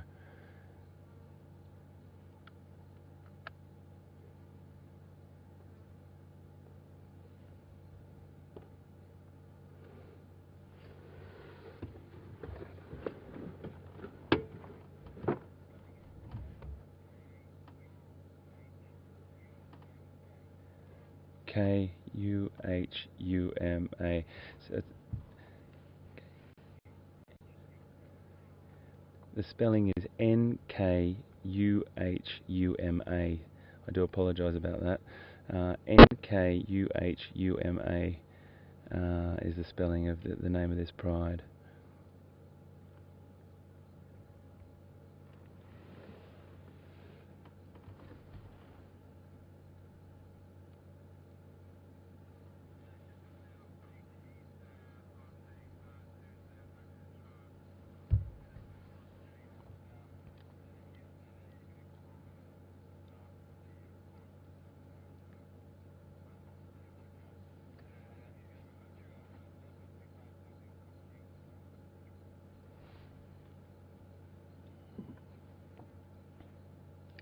Thanks very much for that. Copied that. We've got some really great action going on behind us as well. So folks, now we're really surrounded. We'll be able to come back here for the next couple of days and get to know this pride a little bit more. It's just a fantastic thing, and we would never have known unless Liam saw that wonderful glance out of the corner of his eye. And I'm sorry to bang on about it all the time, folks, but you know, we drove and it was quiet and it was quiet, and what was around the next corner? Do you remember when we took that little bumpy track to the side, and I said this is going to be a bit bumpy? That was the key. That was the key turn, and that's just, we'll keep that philosophy all the time, everyone. If I drive past a road, I'll actually reverse up and go down it, because this is what happens. And VM, my eyes in the sky, spotted them. So happy. And beautiful pictures, VM, really beautiful pictures. So VM's showing you.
So we just got a great question from Jackie's class again.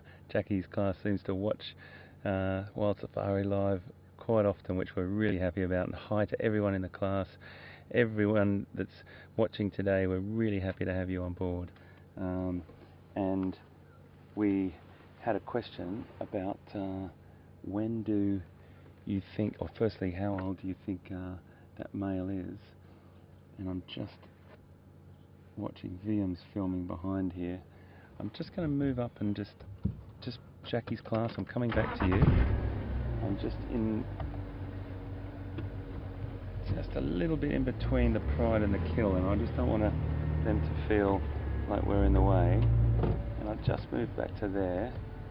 So they've got a little bit of a thoroughfare behind us if they want to go down to that kill, and we can still see it from here. But back to Jackie's class. Hi everyone. And the other thing I need to say is Charlie has asked a fantastic question about, firstly, how old is the male? Let's get a little picture of the male just here for you, Charlie, and everyone else in the class. There's the male just there. Okay, so there's the male, Charlie, and how old do we think he is? He's probably about 2.5, 3 years old, maybe about that. So his mane's not fully developed, more like 2.5, I think, and he won't get his full mane till he's about 4 or 5 years old. But when they're about 5 years old, Charlie, they look absolutely magnificent. There's big, wild mane around their neck, which makes them not only look more impressive and big and formidable, or really sort of powerful to other lions, but it also protects their head and shoulders when they're maybe having a bit of a fight or a bit of a scuffle to become the dominant male with another pride or something like that. So it's there for protection, Charlie, and it's also there to make the animal look bigger. So hopefully that asked your question, and big hi to Jackie's class and everyone in there from us here on Safari Live, coming to you live from South Africa. Brilliant stuff, guys. Keep watching.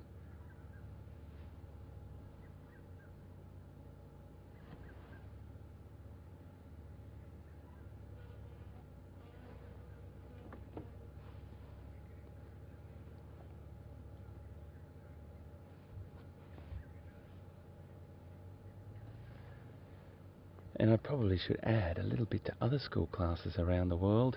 Anyone that wants to watch Safari Live, please join in. Send us questions. If we see the class come in an email, we'll definitely come to you if we can, and make sure that we answer as many questions as we possibly can. Really fantastic.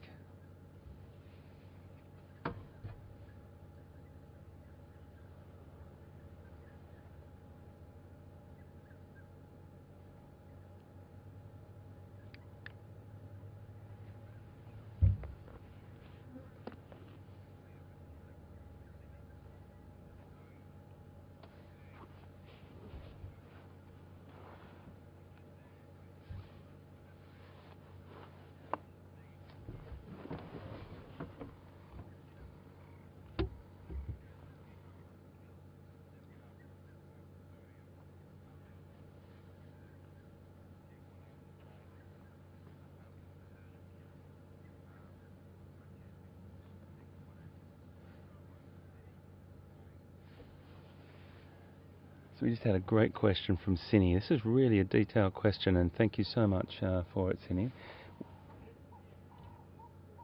Cindy wants to know if the buffalo was by itself or it was in a herd, and she also wants to know how the pride would have done it. Well, because we didn't actually see it, Cindy, I'm just going to give you a couple of options of how it could have happened. But there could have been a situation where it was a lone male, or moving through the area with maybe another male or a couple of other bachelors. That's one option. And then it could have been singled out. Now, sometimes the buffalo will all band together, and they're very, very well known for banding together and protecting each other. So there's a good chance it was at the edge of a bachelor herd and just got singled out by the lions as they sort of pounced on it. Basically, they would have powerfully come out of the foliage or the vegetation, and then either separated it off or caught it by surprise. There's quite a powerful number of lines here. 1, 2, 3, 4, 5 females and 1 male, and that's one scenario. The other scenario is it could have been injured. We don't know, and was separated down here or was struggling through, and that's how they've done it. It could have been separated off from a bigger herd as well and was a straggler at the back of a large herd, but we just don't know because we weren't here. But there's many different scenarios that could happen. The most important thing is that the lions work in a strategy that they can protect themselves from these incredible horns. Now, it is a male, it's a bull buffalo. It could have been a bull that was past his prime, but it also could have just been an individual trailing on the edge of a herd. So just depending on how the situation was, and it's probably an individual that was a bachelor in a bachelor herd, and then the lions have used that strategy and their experience to pull this huge beast down, and this will feed them for many days. But great question, Cindy, and thank you very much. It does share with a lot of other people how this could have happened. We will never know because we weren't here. The male's now just coming right down behind me.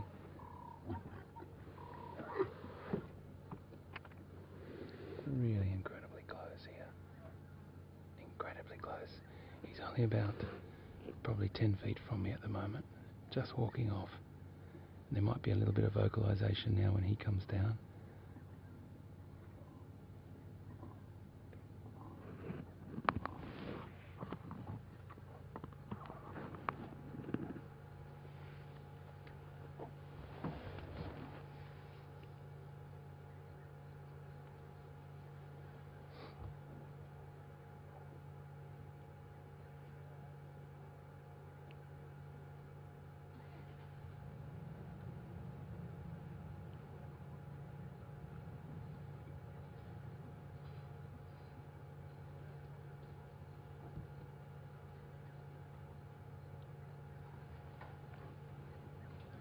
You can see the big, oh, you can't see it now, the little cub just walked in front, but there's a big set of horns on that buffalo, so that's the most dangerous part of the buffalo.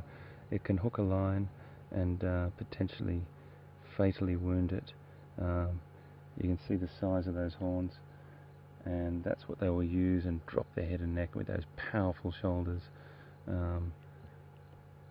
Really lift a lion, and the potential for injury is huge, so they've got to be very, very careful when they're hunting buffalo. But I have to tell you, buffalo is top of the menu for lion. This is the ultimate prize for them. Their favourite food, and as I said, we'll feed them for days. So we're going to get some great sightings down here over the next few days. Look at that little cub who's just put his head up and gone to sleep next to the male.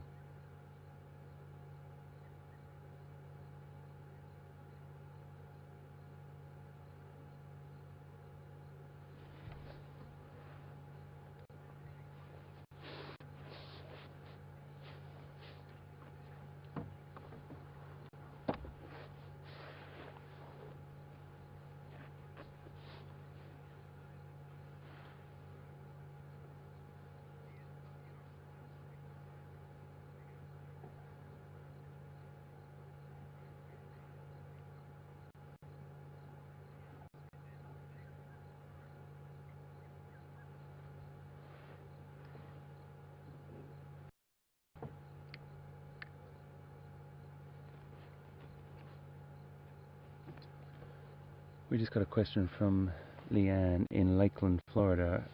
If he is the dominant male. He's not the dominant male. He's got a fair few years to become dominant. So he's definitely not the big boy, and he's just a youngster, probably 2.5, and he's got quite a long way to go, Leanne. But he eventually will be dominant somewhere, as most males strive to be. Did you copy?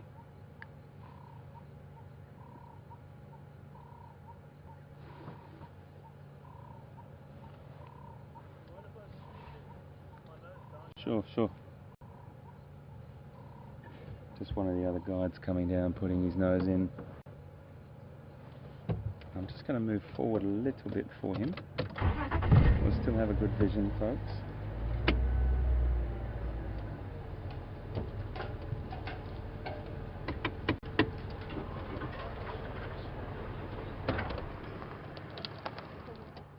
Hey, big man. Yeah. All right, very well, thanks.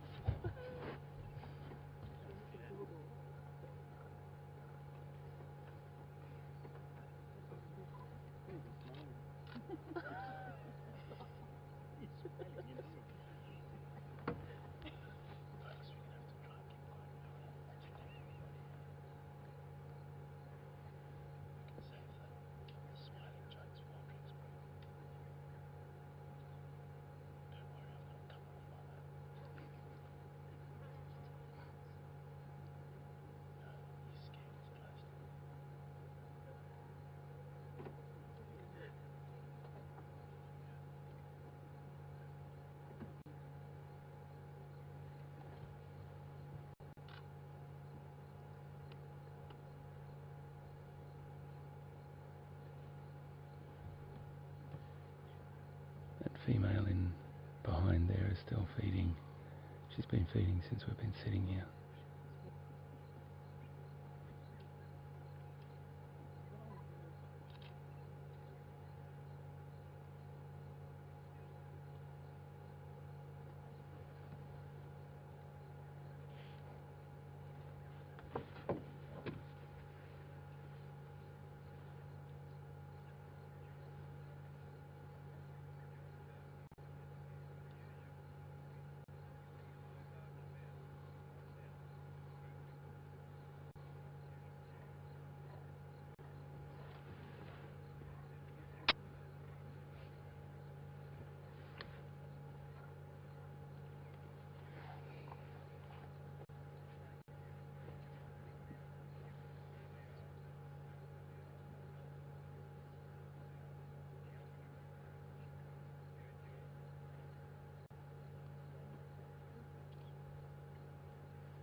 We just had a question from Joan Thompson, and Joan's asking whether it's unusual for a dominant male not to be around. Well, it's actually not. The males, the large males, can come and go as they please, and this young sub-adult male is being tolerated at the moment, and he'll probably be asked to leave in a sort of a manner in some point very soon. But no, the dominant male can come and go as he pleases. He could be around, and he's not actually in the vicinity where we are now, but he could end up coming down on this kill at some point as well. So not necessarily this evening, but it's not unusual, Joan. And Joan, it'd be great to know where you were from as well. Unfortunately, we couldn't tell everyone where you've emailed us from, but it would be great to know where you're from. So anyone that sends us an email, please let us know where you're from, so we can give you a little bit of a shout out to your city or your country as well.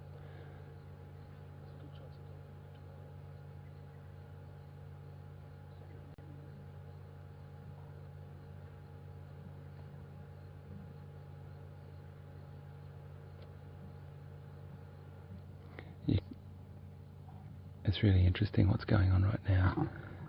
The young male's trying to make his way around to have a feed, and you see that tail flicking from behind the animal. There's a line nearly inside that buffalo eating, and that lioness is not letting the young male in there.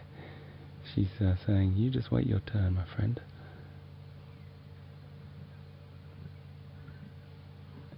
She's letting out those grunts, those sort of snarls, one after the other, just letting the male know he's just edging his way around, trying his hardest to get some of that food.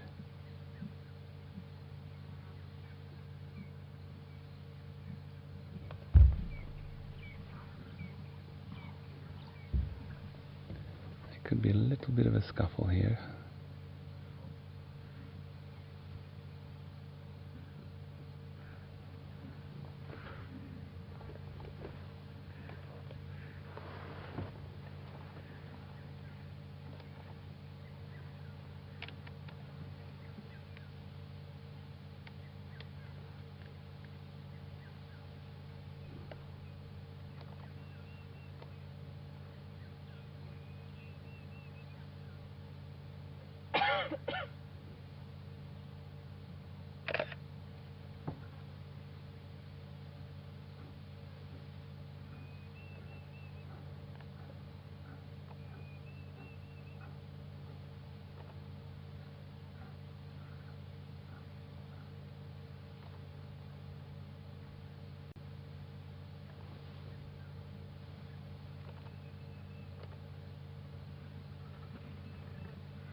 I saw him this morning.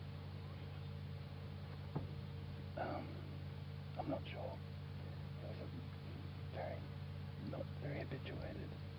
Just took off, went for a drive, but then just on the western side, I think, of the dam. But it was nice.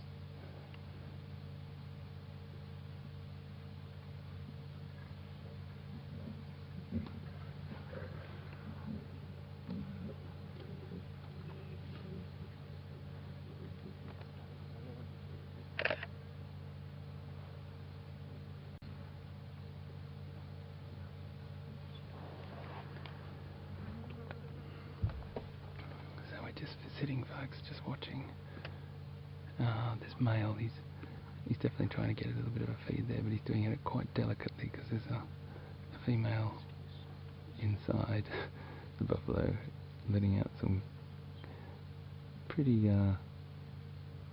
obvious vocalizations to say, "Settle, don't you dare come in here, I'm eating."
communication.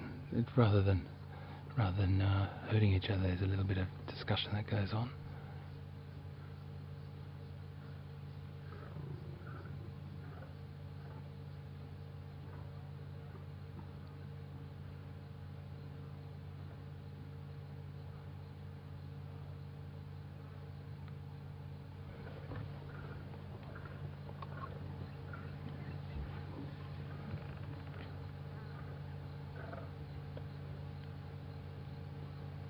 Got a question from John Autry about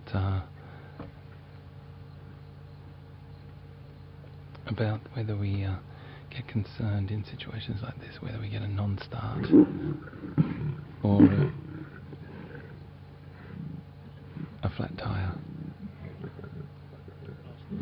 And John, I suppose the answer to that is it's not the ideal situation, that's for sure, to have a flat tyre or a non-starting vehicle in this situation, but we'd always make a plan somehow.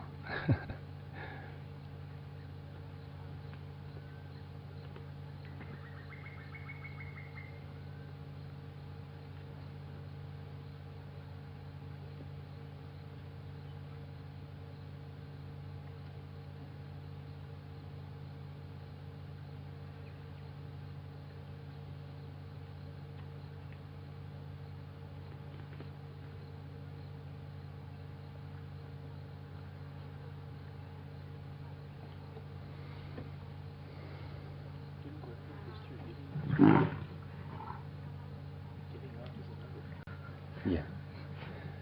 Around there, mate. You tell me when you want to go, and I'll just pull in there. Who's that?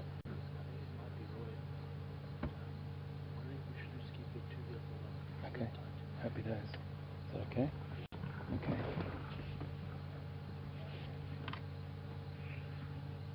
If you want to, could you just do comms with them for me, please, mate, if that's okay? Are you? Who's next in queue? I think it's Roy. He was asking. If you don't, I'm gonna see if I can jiggle my way out of here. Okay. Well, do you? Roy.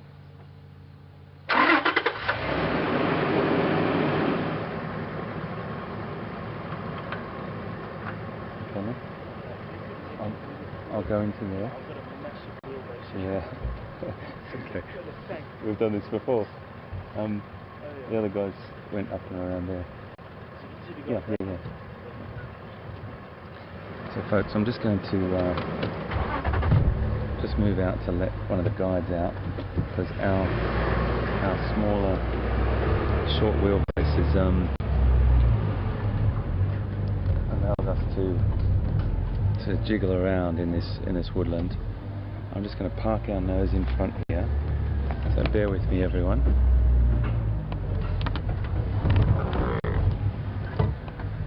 So we're just losing this vision of them for a minute. Please understand that we're going back there, and we're good to go. I'm just wondering if you can still see. Can you still see there, mate? A little bit of a tree in the way. I could probably edge down a little bit further, yeah, just let me go down a little bit further. This might be quite a nice... How's my aerial there, mate? Quite a nice spot, actually. That's great. Okay, so we've got another angle here, and that's going to allow other vehicles to come in and out.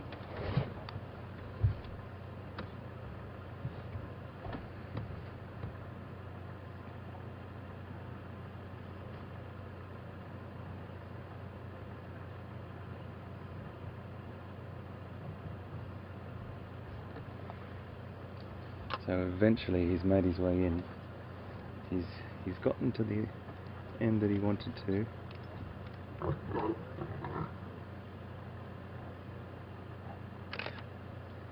And that female has got a very full belly.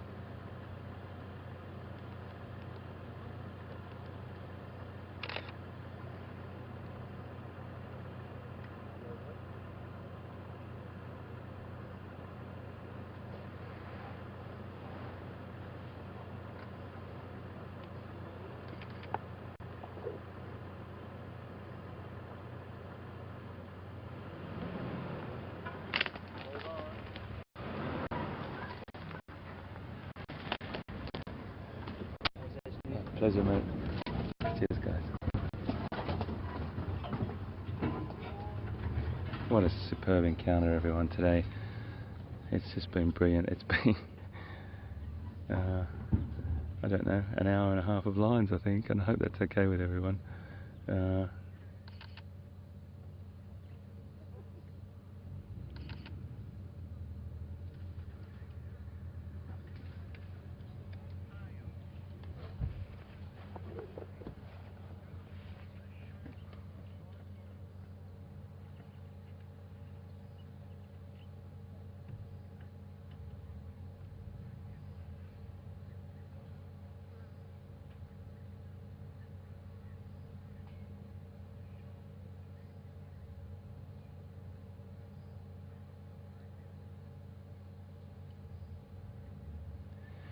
We just had a question from Deborah from Ohio, sitting on the shores of Lake Erie in the colder temperatures. She says she's sitting in the snowy, snowy, cold shores of Lake Erie. Well, Deborah, I'm sure it's beautiful there as well, but it's so good to have you on board here, and really glad you're watching it and sitting with us. And your question is, how long will the Pride feed off this buffalo bull? And that would be probably the next few days, I'd say. They'd probably get 2 or 3 days out of this, and it also depends on a lot of other external contributing factors. But if it all goes well, they would probably stay here for about 2 or 3 days and fill their bellies, digest, sleep, remembering that lions are only really active for about, properly active for about 4 hours a day, and 20 hours of the day they're either sleeping, digesting, socializing and sleeping again. So we'll probably see them again, and it's just a great thing to be able to know. If it was an impala or well, it wouldn't have, it would probably be one sitting, or a small zebra.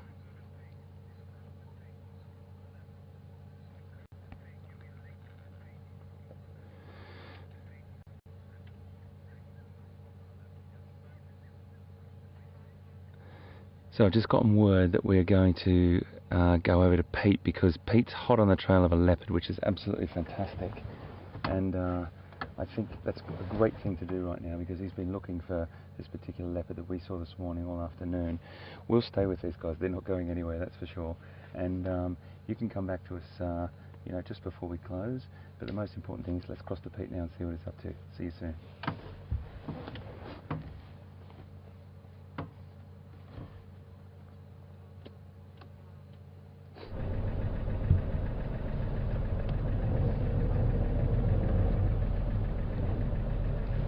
Well guys, very very good luck and awesome to know about the lions, and nice to have you back this side as well. We've been looking around at various things. We've made our way back towards Nkuhuma, and we will be going to those lions later to join HT. I'm sure he's excited. They were just saying today that we hope to find lions, but we've been looking around here. There's fresh leopard tracks, and we've been just poking our noses in here, and then Brian spotted something from the back and we want to go investigate, but we didn't want to go before he joined us because it might be nothing, but it looked like first want to get closer and see. We just wanted to be here for it, so let's hope our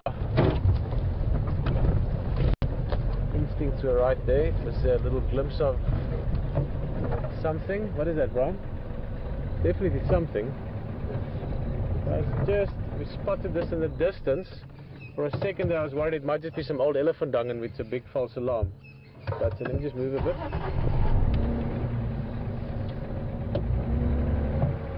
What is that? Go back into this.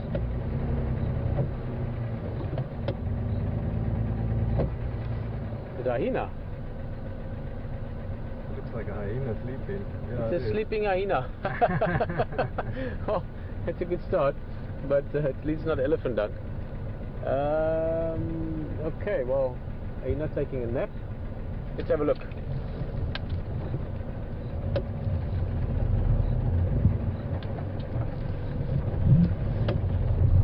know this leopard was around here around about midday today. One of the guys, Jim Reeves from Juma, saw it at Philemon's Dip, and we went back there just now and actually found tracks on top of our tracks from earlier today when we were looking for it at about 4:30. So the cat is around.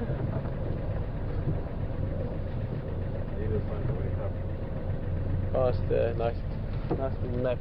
Let's go see what the hyena is up to. I also want to listen a little bit because leopards moving around tend to have things announce them, squirrels, birds and so forth. And we're keeping a close eye there at HT as well.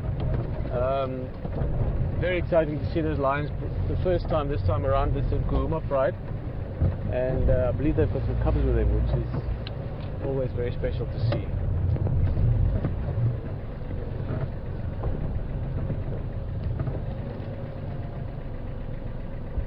I might have to move a little bit, it's quite thick bush here.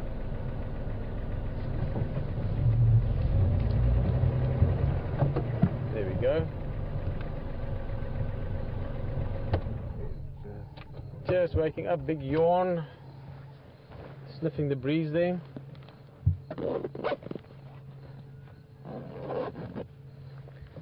This of course is a spotted hyena. Big ears, very good hearing. And they normally are parts of clans, but this one could be on its own and the clan could just be somewhere in the vicinity.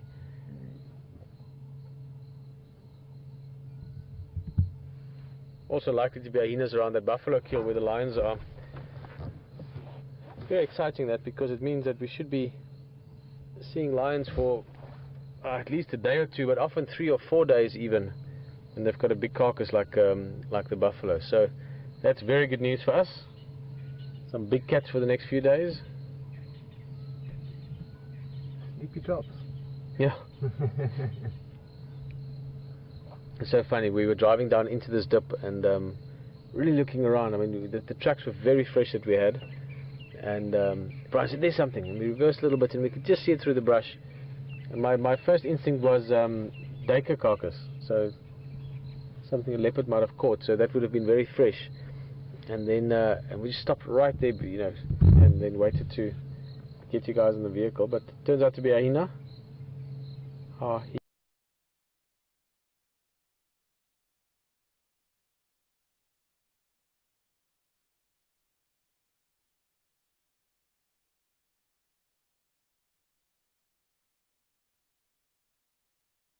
Somewhere in this area, but this is perfect leopard area. It's so lush and so thick, and that leopard could be anywhere. So we're gonna keep looking around. Maybe we're gonna stay with us a little bit before we go back to the lions. Just want to take one drive back towards where you had those tracks. I mean, this is the kind of the time of the day that the leopards should start moving. So we have a very good chance of maybe finding it. There's something magical about that first moment when you find something.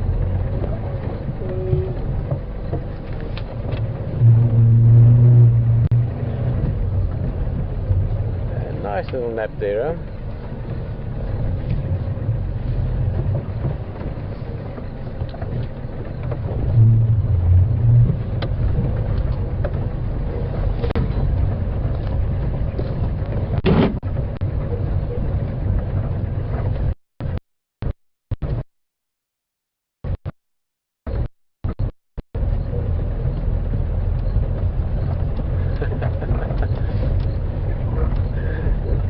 No, we all thought various things, and it certainly has the spots. At a quick glance through the bush, one could mistake that for a leopard or a duiker or a few things. Look at that beautiful sky. This is evening time in the bush.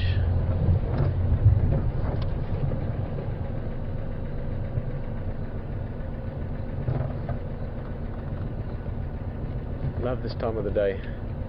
Also cooled down a little bit. Very pleasant temperature now. If I was a young leopard, I would be walking around about right now.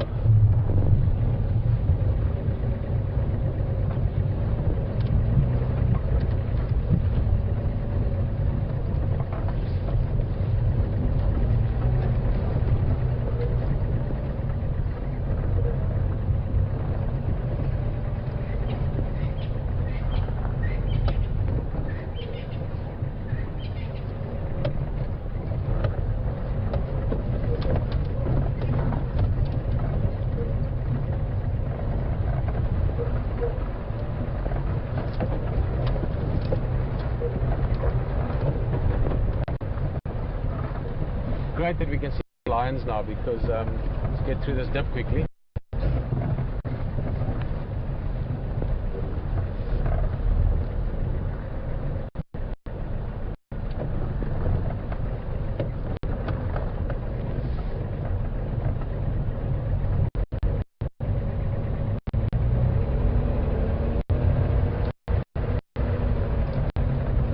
The last almost 2 weeks now that we've been getting out here and testing and going through our everything we need to do, getting ready for Big Cat Week. The lions have been around, but they've mostly been just in the area next door to us. So we've heard about them almost every day on the radio, but just never where we could see them. It's really exciting that they are here, and also exciting that HT found them. It is the best when you find something. It's very exciting.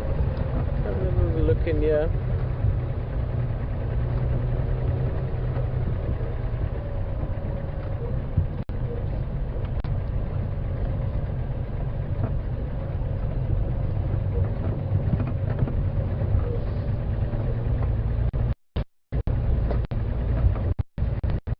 I was just talking with Aubrey earlier this afternoon. Aubrey's one of the guides at Boetela. He's been here forever. He started as a tracker probably, I don't know, 30 years ago or something. He knows this area better than the back of his hand. And he was saying that Nkuhuma also means shy. I didn't actually know that. I just know about the word Tingana. So this was, if it is the leopard we think we're looking for, it was the shyer brother of the two, Quarantine being the other one.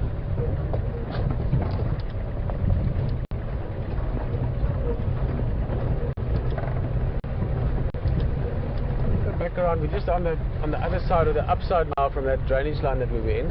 You might see the hyena up front depending on how we can get our nose in there. And then Will and HT and everyone are keeping a close eye on the lions, so if there's anything exciting happening, I think they'll give us a shout and we can go back to the lions. But for now, let's just peek around a little bit more.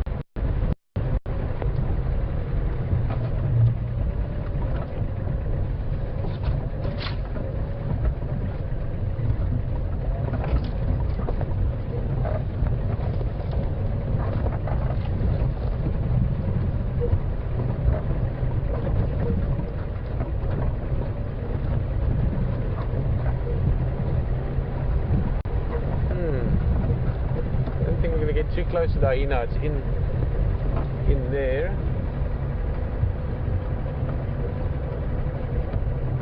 Quite soon when we get a bit of rain, these will all be water puddles. It's quite an interesting area in the back here.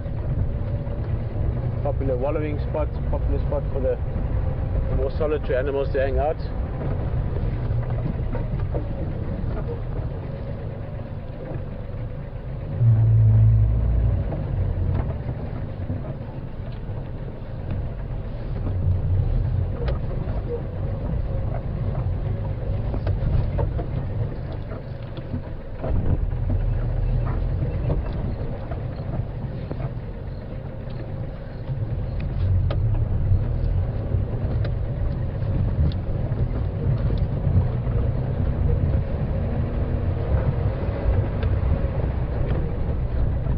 Right, well, perhaps some days they just don't want to be found. And that's what we discussed earlier. Brian and myself were just saying, we're not going to look for leopard now, because then maybe we find them. Oh, there's the hyena.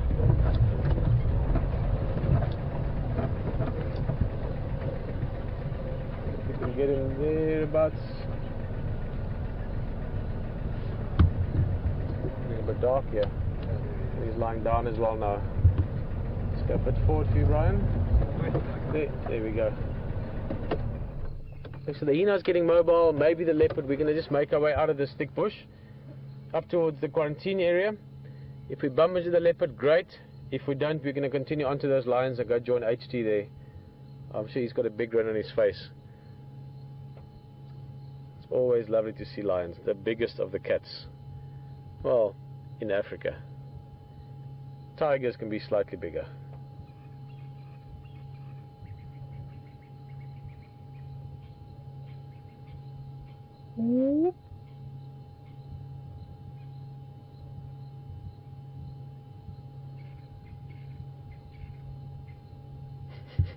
He looks like someone that just woke up. Alright.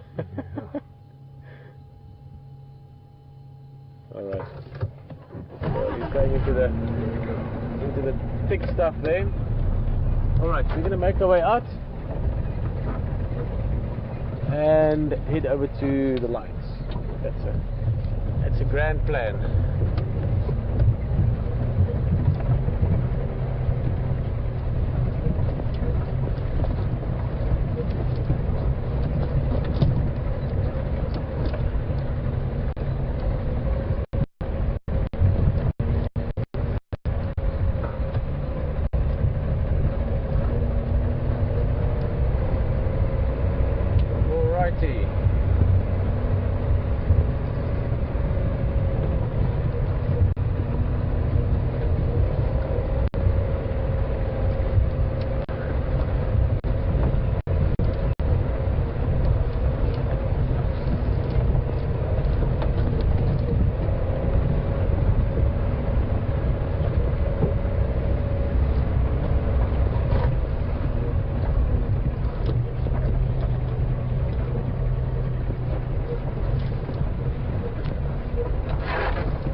Hello Rita. Yes, I'm also happy to be back alive and back in the Giga. The vehicle seems to be better than ever actually. We had an awesome afternoon yesterday with a leopard that I'd never seen before, Tingana. It was a nice drive, and of course the leopard with the lion this afternoon. Big bonus as well. We're going to head over there now. I think we're going to leave this leopard be unless we bump into him en route. Never impossible.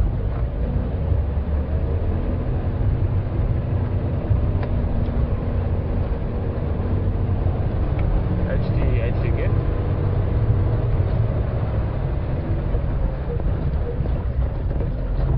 Yeah, we are just leaving this quarantine area now. We can head over and come join you there.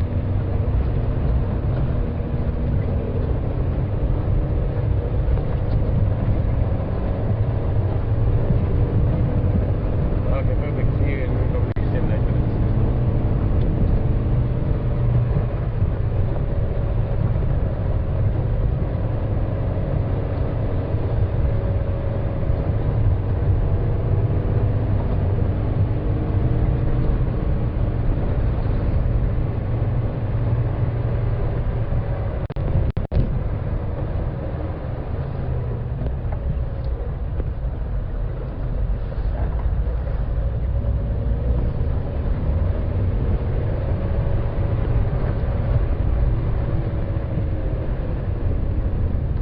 Down quite a bit now.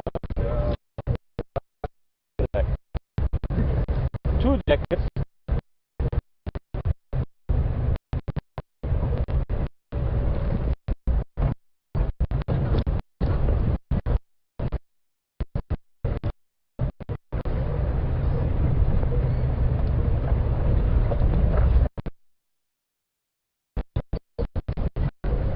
You're ready for.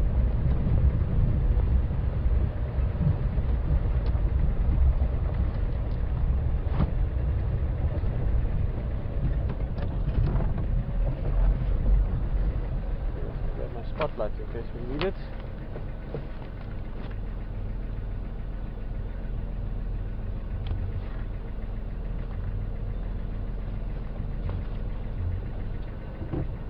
Always handy. Ooh, don't worry. I've applied for a driver's license. This is looking back to me. Alright, we are on our way. Ready for the night drive. 25 minutes. It should take us about 5 or 6 minutes to get there. Never know what you might find on the way. But very exciting to know that we will find lions when we get there. It's we've had a little bit of lion activity since we've been here the last 2 weeks, so very, very good.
call of a spotted dikkop. These days it's called a spotted thickney. Always get them around water, or normally around water. A couple of buffalo just having a relaxing time there. Not doing too much.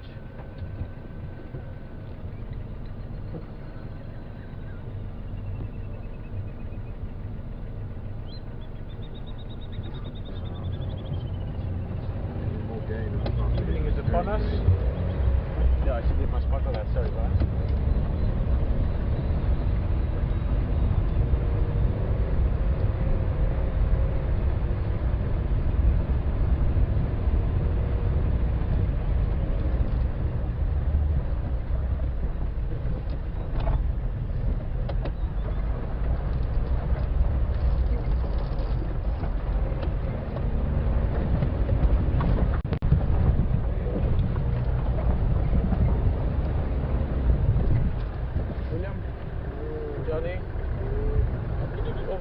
Hello everyone, how's it going?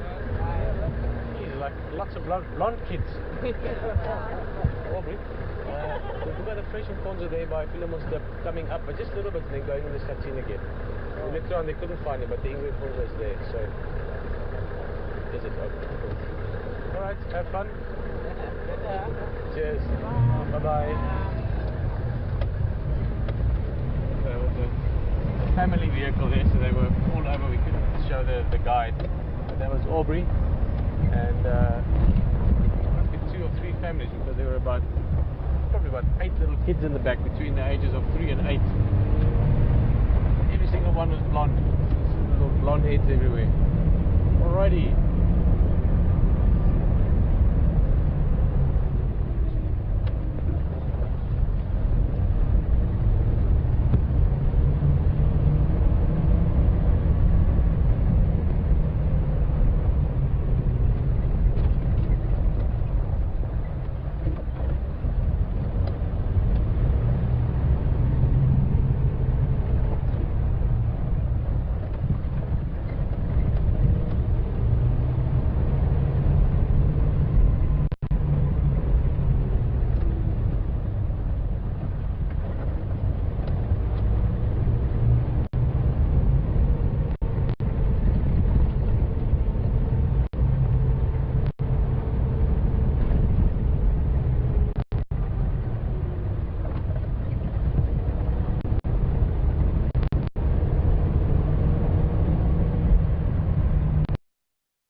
Yeah, copy, mate.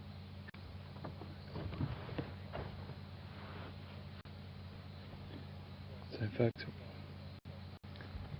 we're still with this lion kill, and for a very good reason. The sub-adult male has gotten in there, and he's been down on that kill since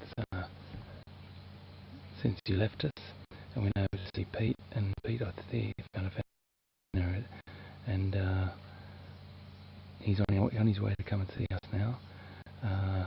He might have just dipped out down into a bit of a drop zone, but he's on his way to meet me now. This kill here comes another female. Beautiful. And she's just going to lie next to this kill, and they will protect this kill fiercely. There's enough food to last them for a couple of days there.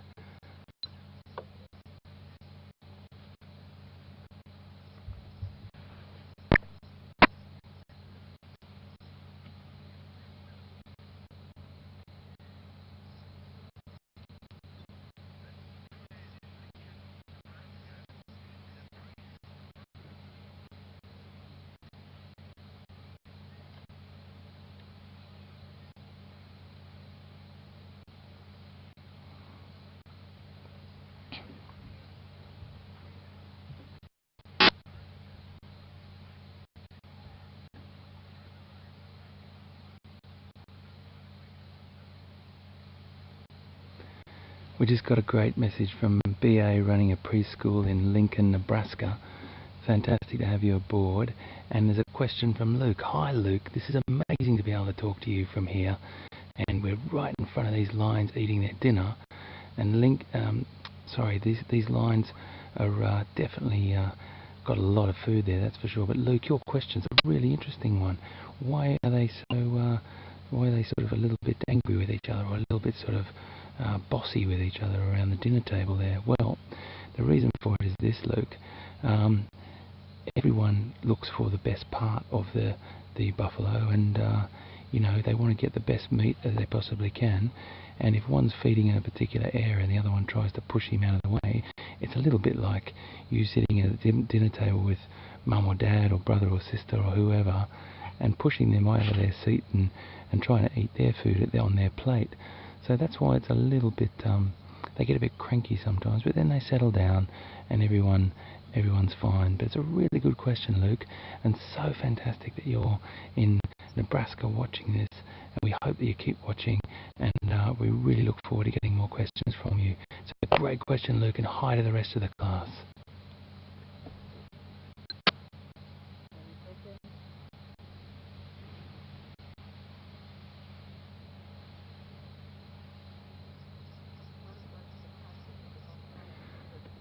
So we've got a female that's turned up.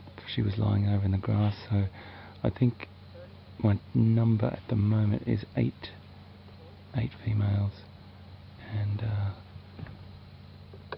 that light is from another vehicle, not us, and it's a very, very soft light, but he's just moving off now. He's had his fill, and one of the females has turned up. So we're going to put out some of our soft lights on now.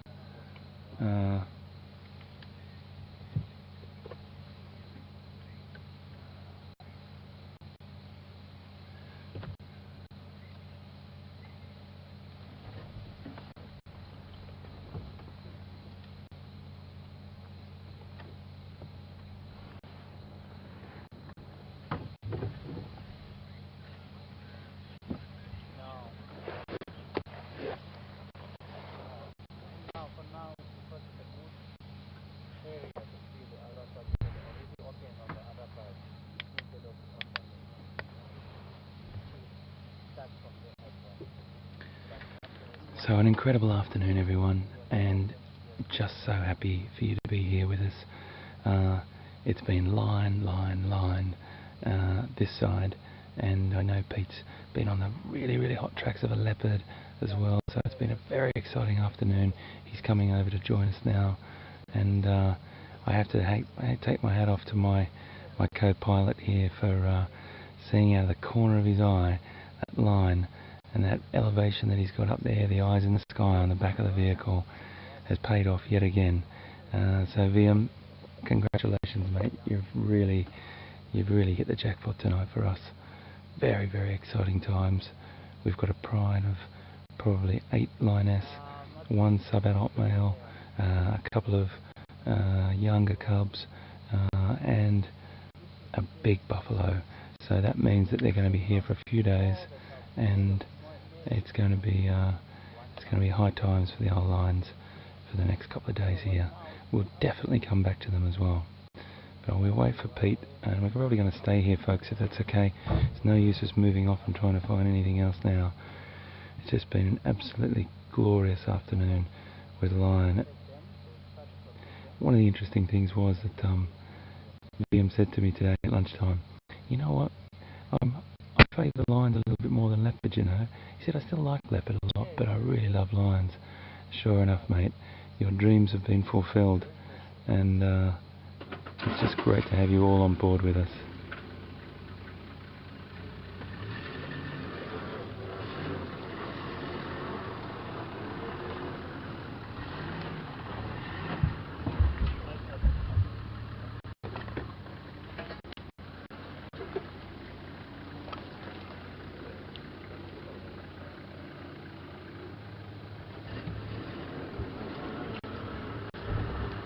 I'm just going to move our vehicle up a little bit, guys, okay?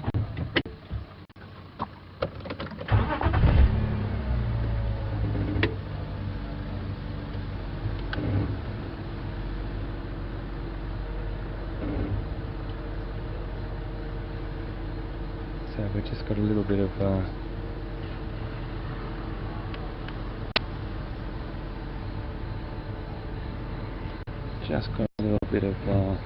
light on here.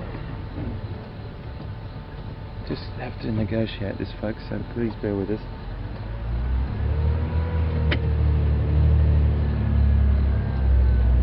Just bear with me, guys. I've got to put the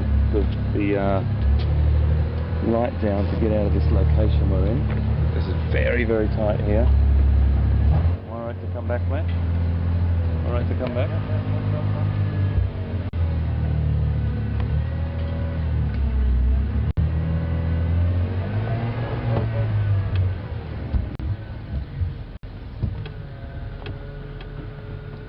So please bear with us, guys. It's really tricky, this spot. I'm stuck between trees and all sorts of things, but it's all fine.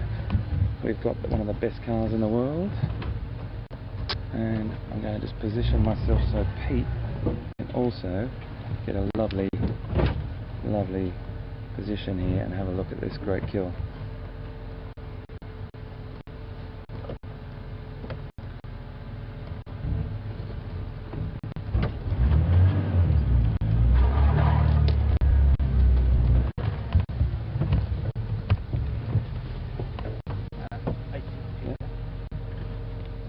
Big male coming through here.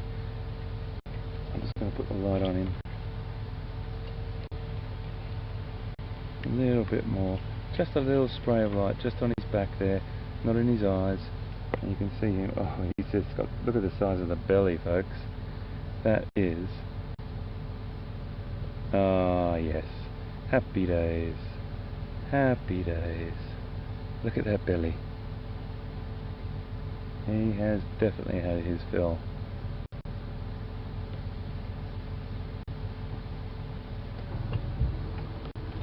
I'm going to go just a little bit further forward, okay, guys?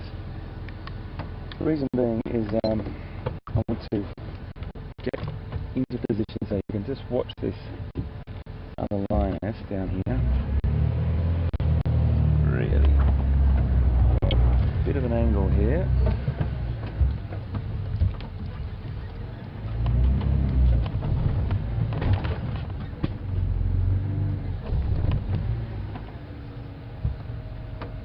It will be able to stick his nose right in front of me there. Let's just see if Liam can see down there. I'm going to turn one of these lights around.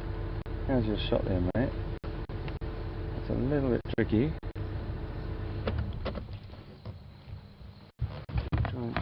Folks, we're just readjusting everything for you, so just a second.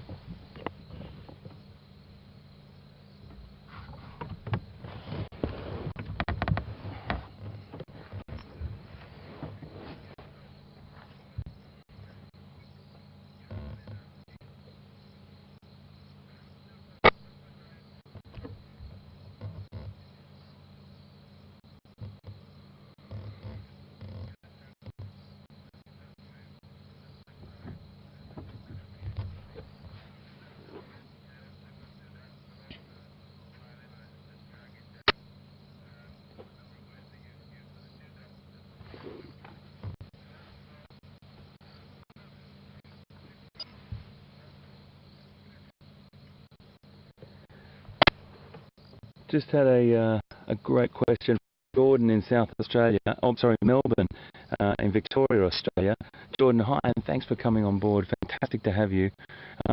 You asked a very, very detailed question. I like that a lot. It's just asking whether the lions would have put their mouths over the buffalo's mouth to suffocate it, or they would have bit it around the windpipe or something like that.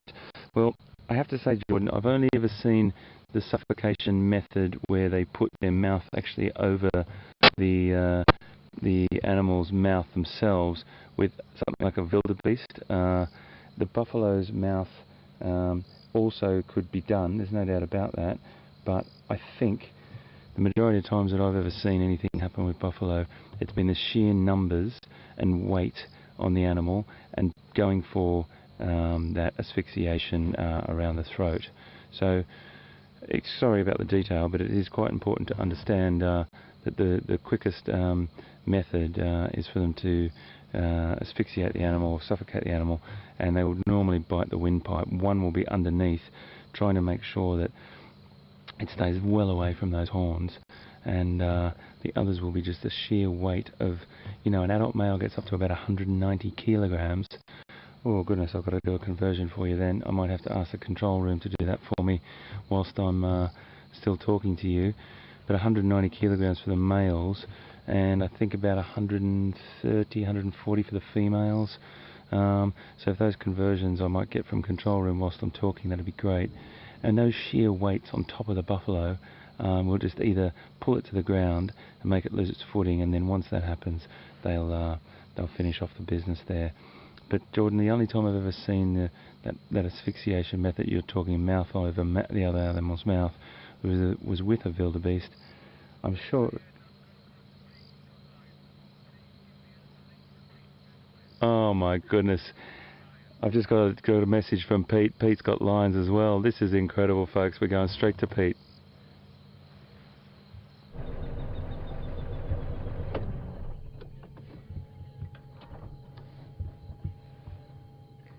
Well, what a surprise.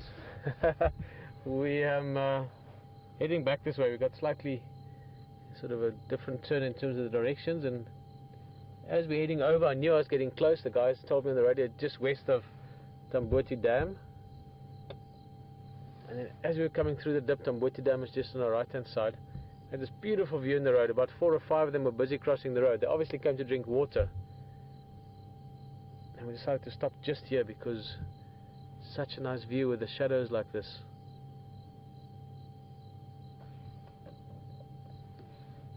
This is one of the adult lionesses, one of the youngsters walking away. They're sort of swaddling away almost with that with that big belly.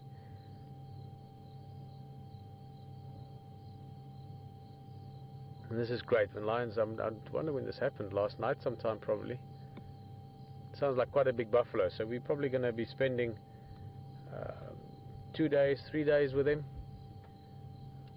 Still going to catch up with HT and see how many lions there are and what the composition of the group is. The Nkuhuma pride should be in the vicinity of about 9 or 10 lions. I haven't seen them since we've been here, so I will get to know them over the next day or two.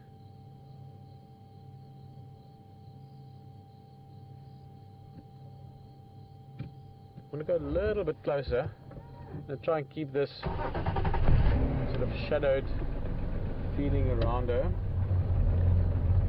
She's got a nice full belly, obviously happy just to relax a little bit. And what we'll do is we'll follow her. We've got about 5 minutes left. That looks nice.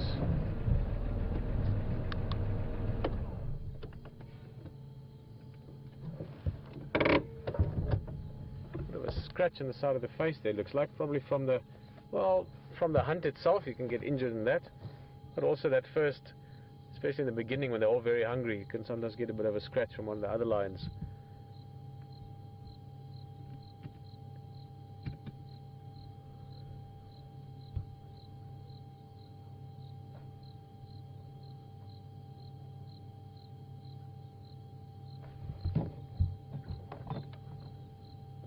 HT again.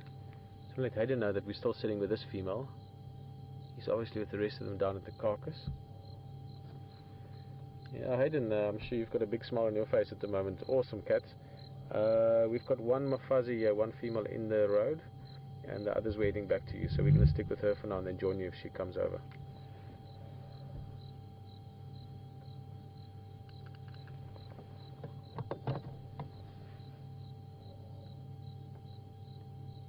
Oh.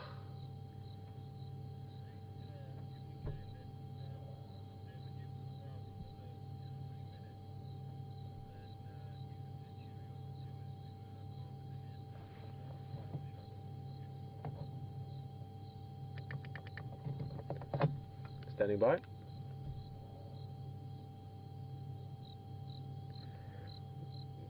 Yeah, I've got one Mafazi here, just somewhere on the Lela here, just west of Tamboti Dam. We turn off for Tamboti Dam, and the other Mampimpane is Famba back to the Nama.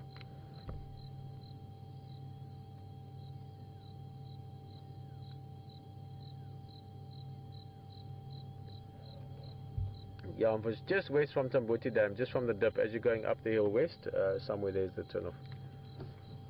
Okay. That's just Texan. Texan saying he's going to come past in the morning. This is such an exciting thing always for the guides. I mean, obviously for the lions also, they've got food. But for the guys in the area, they know that for the next few days, you're going to see the big cats. And it's very close to Voitela Lodge, so we could also have roaring here and all kinds of activity like that. Well, I don't think we're actually going to get to join Hayden as planned. We've got a lion in the road in front of us lying around. So we can enjoy her, and I'm going to say goodbye from myself and from Brian on the vehicle. And then go over to Hayden. He's going to say goodbye from that side. He's had a spectacular afternoon with all the lions, and it's going to be lovely to go in the morning and see what's going on there as well. So from myself and from Brian, thank you for joining us this side, and see you tomorrow morning.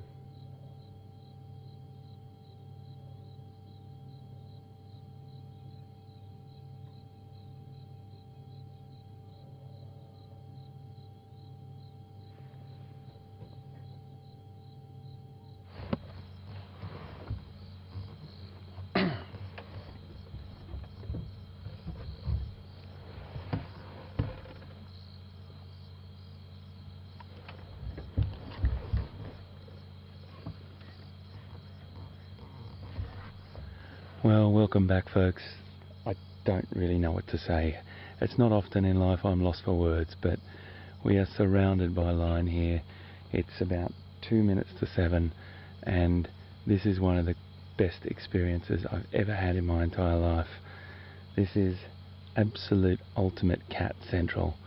We've got about 8 females, 1 adult male, a couple of young cubs. Not that they're anywhere to be seen at the moment, but they're flat, digesting.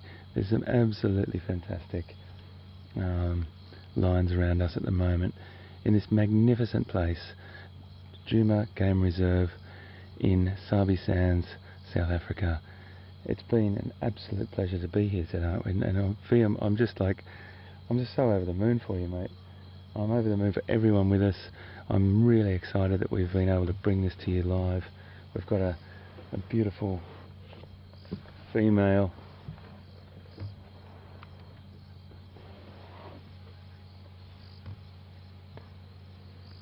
I'm just going to try and turn around. I've got cats all around me. I don't want to hang my arm out the window. Gosh. Female, male, female. We're surrounded, absolutely surrounded by lions. This is one of the most fantastic feelings I've ever had in my entire life. I just said it before, I'm so excited, guys. Liam, hats off, mate. Absolutely brilliant. This is the most incredible experience. We brought it to you live from the Djuma and Arathusa Game Reserves in Sabi Sands, South Africa. Magic stuff. You were with us. Thanks so much. See you next time. Tomorrow morning, 6 o'clock. Be there. Start and end your day on safari. Every day, twice a day through January 31st, join a real African safari live online. Come face to face with lions,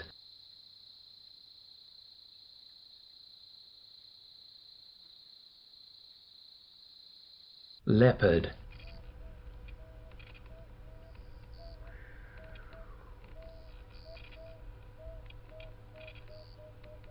cheetah,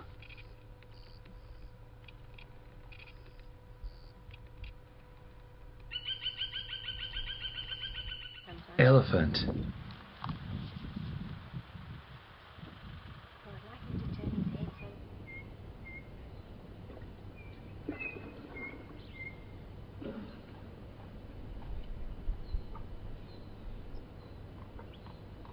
giraffe,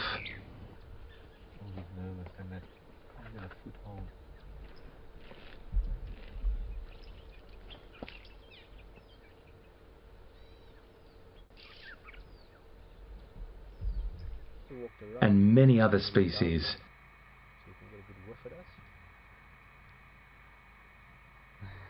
But no. No, FOSV. The droppers, yeah, no idea. Your knowledgeable safari guides and hosts will make sure you don't miss a single detail. The big-shaded animals are brilliant to observe because look at that, you can get beautiful views like this.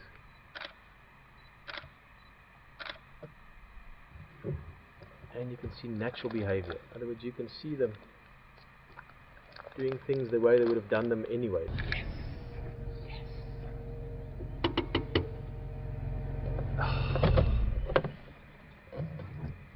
My goodness. How lucky are we, guys?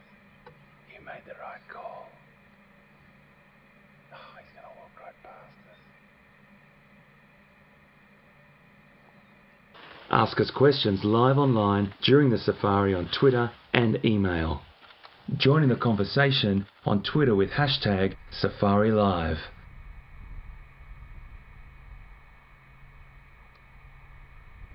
And he just made his way down to here. We're actually all lie flat again. He might stay here for a bit longer now. Wow.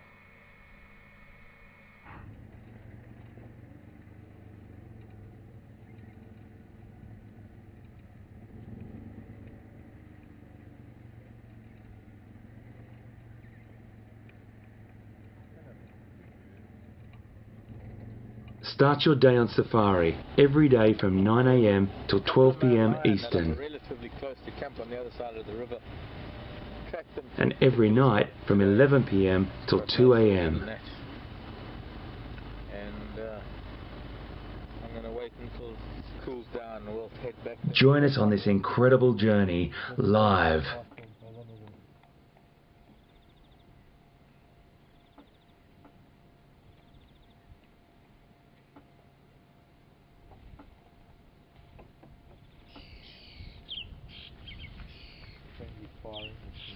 All the bull and the little ones.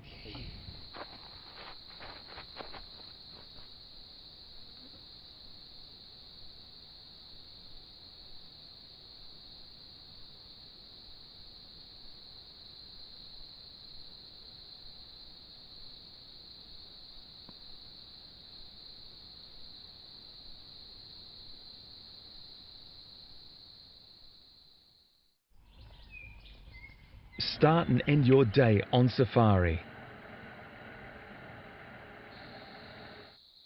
Every day, twice a day through January 31st, join a real African safari live online. Come face to face with lions,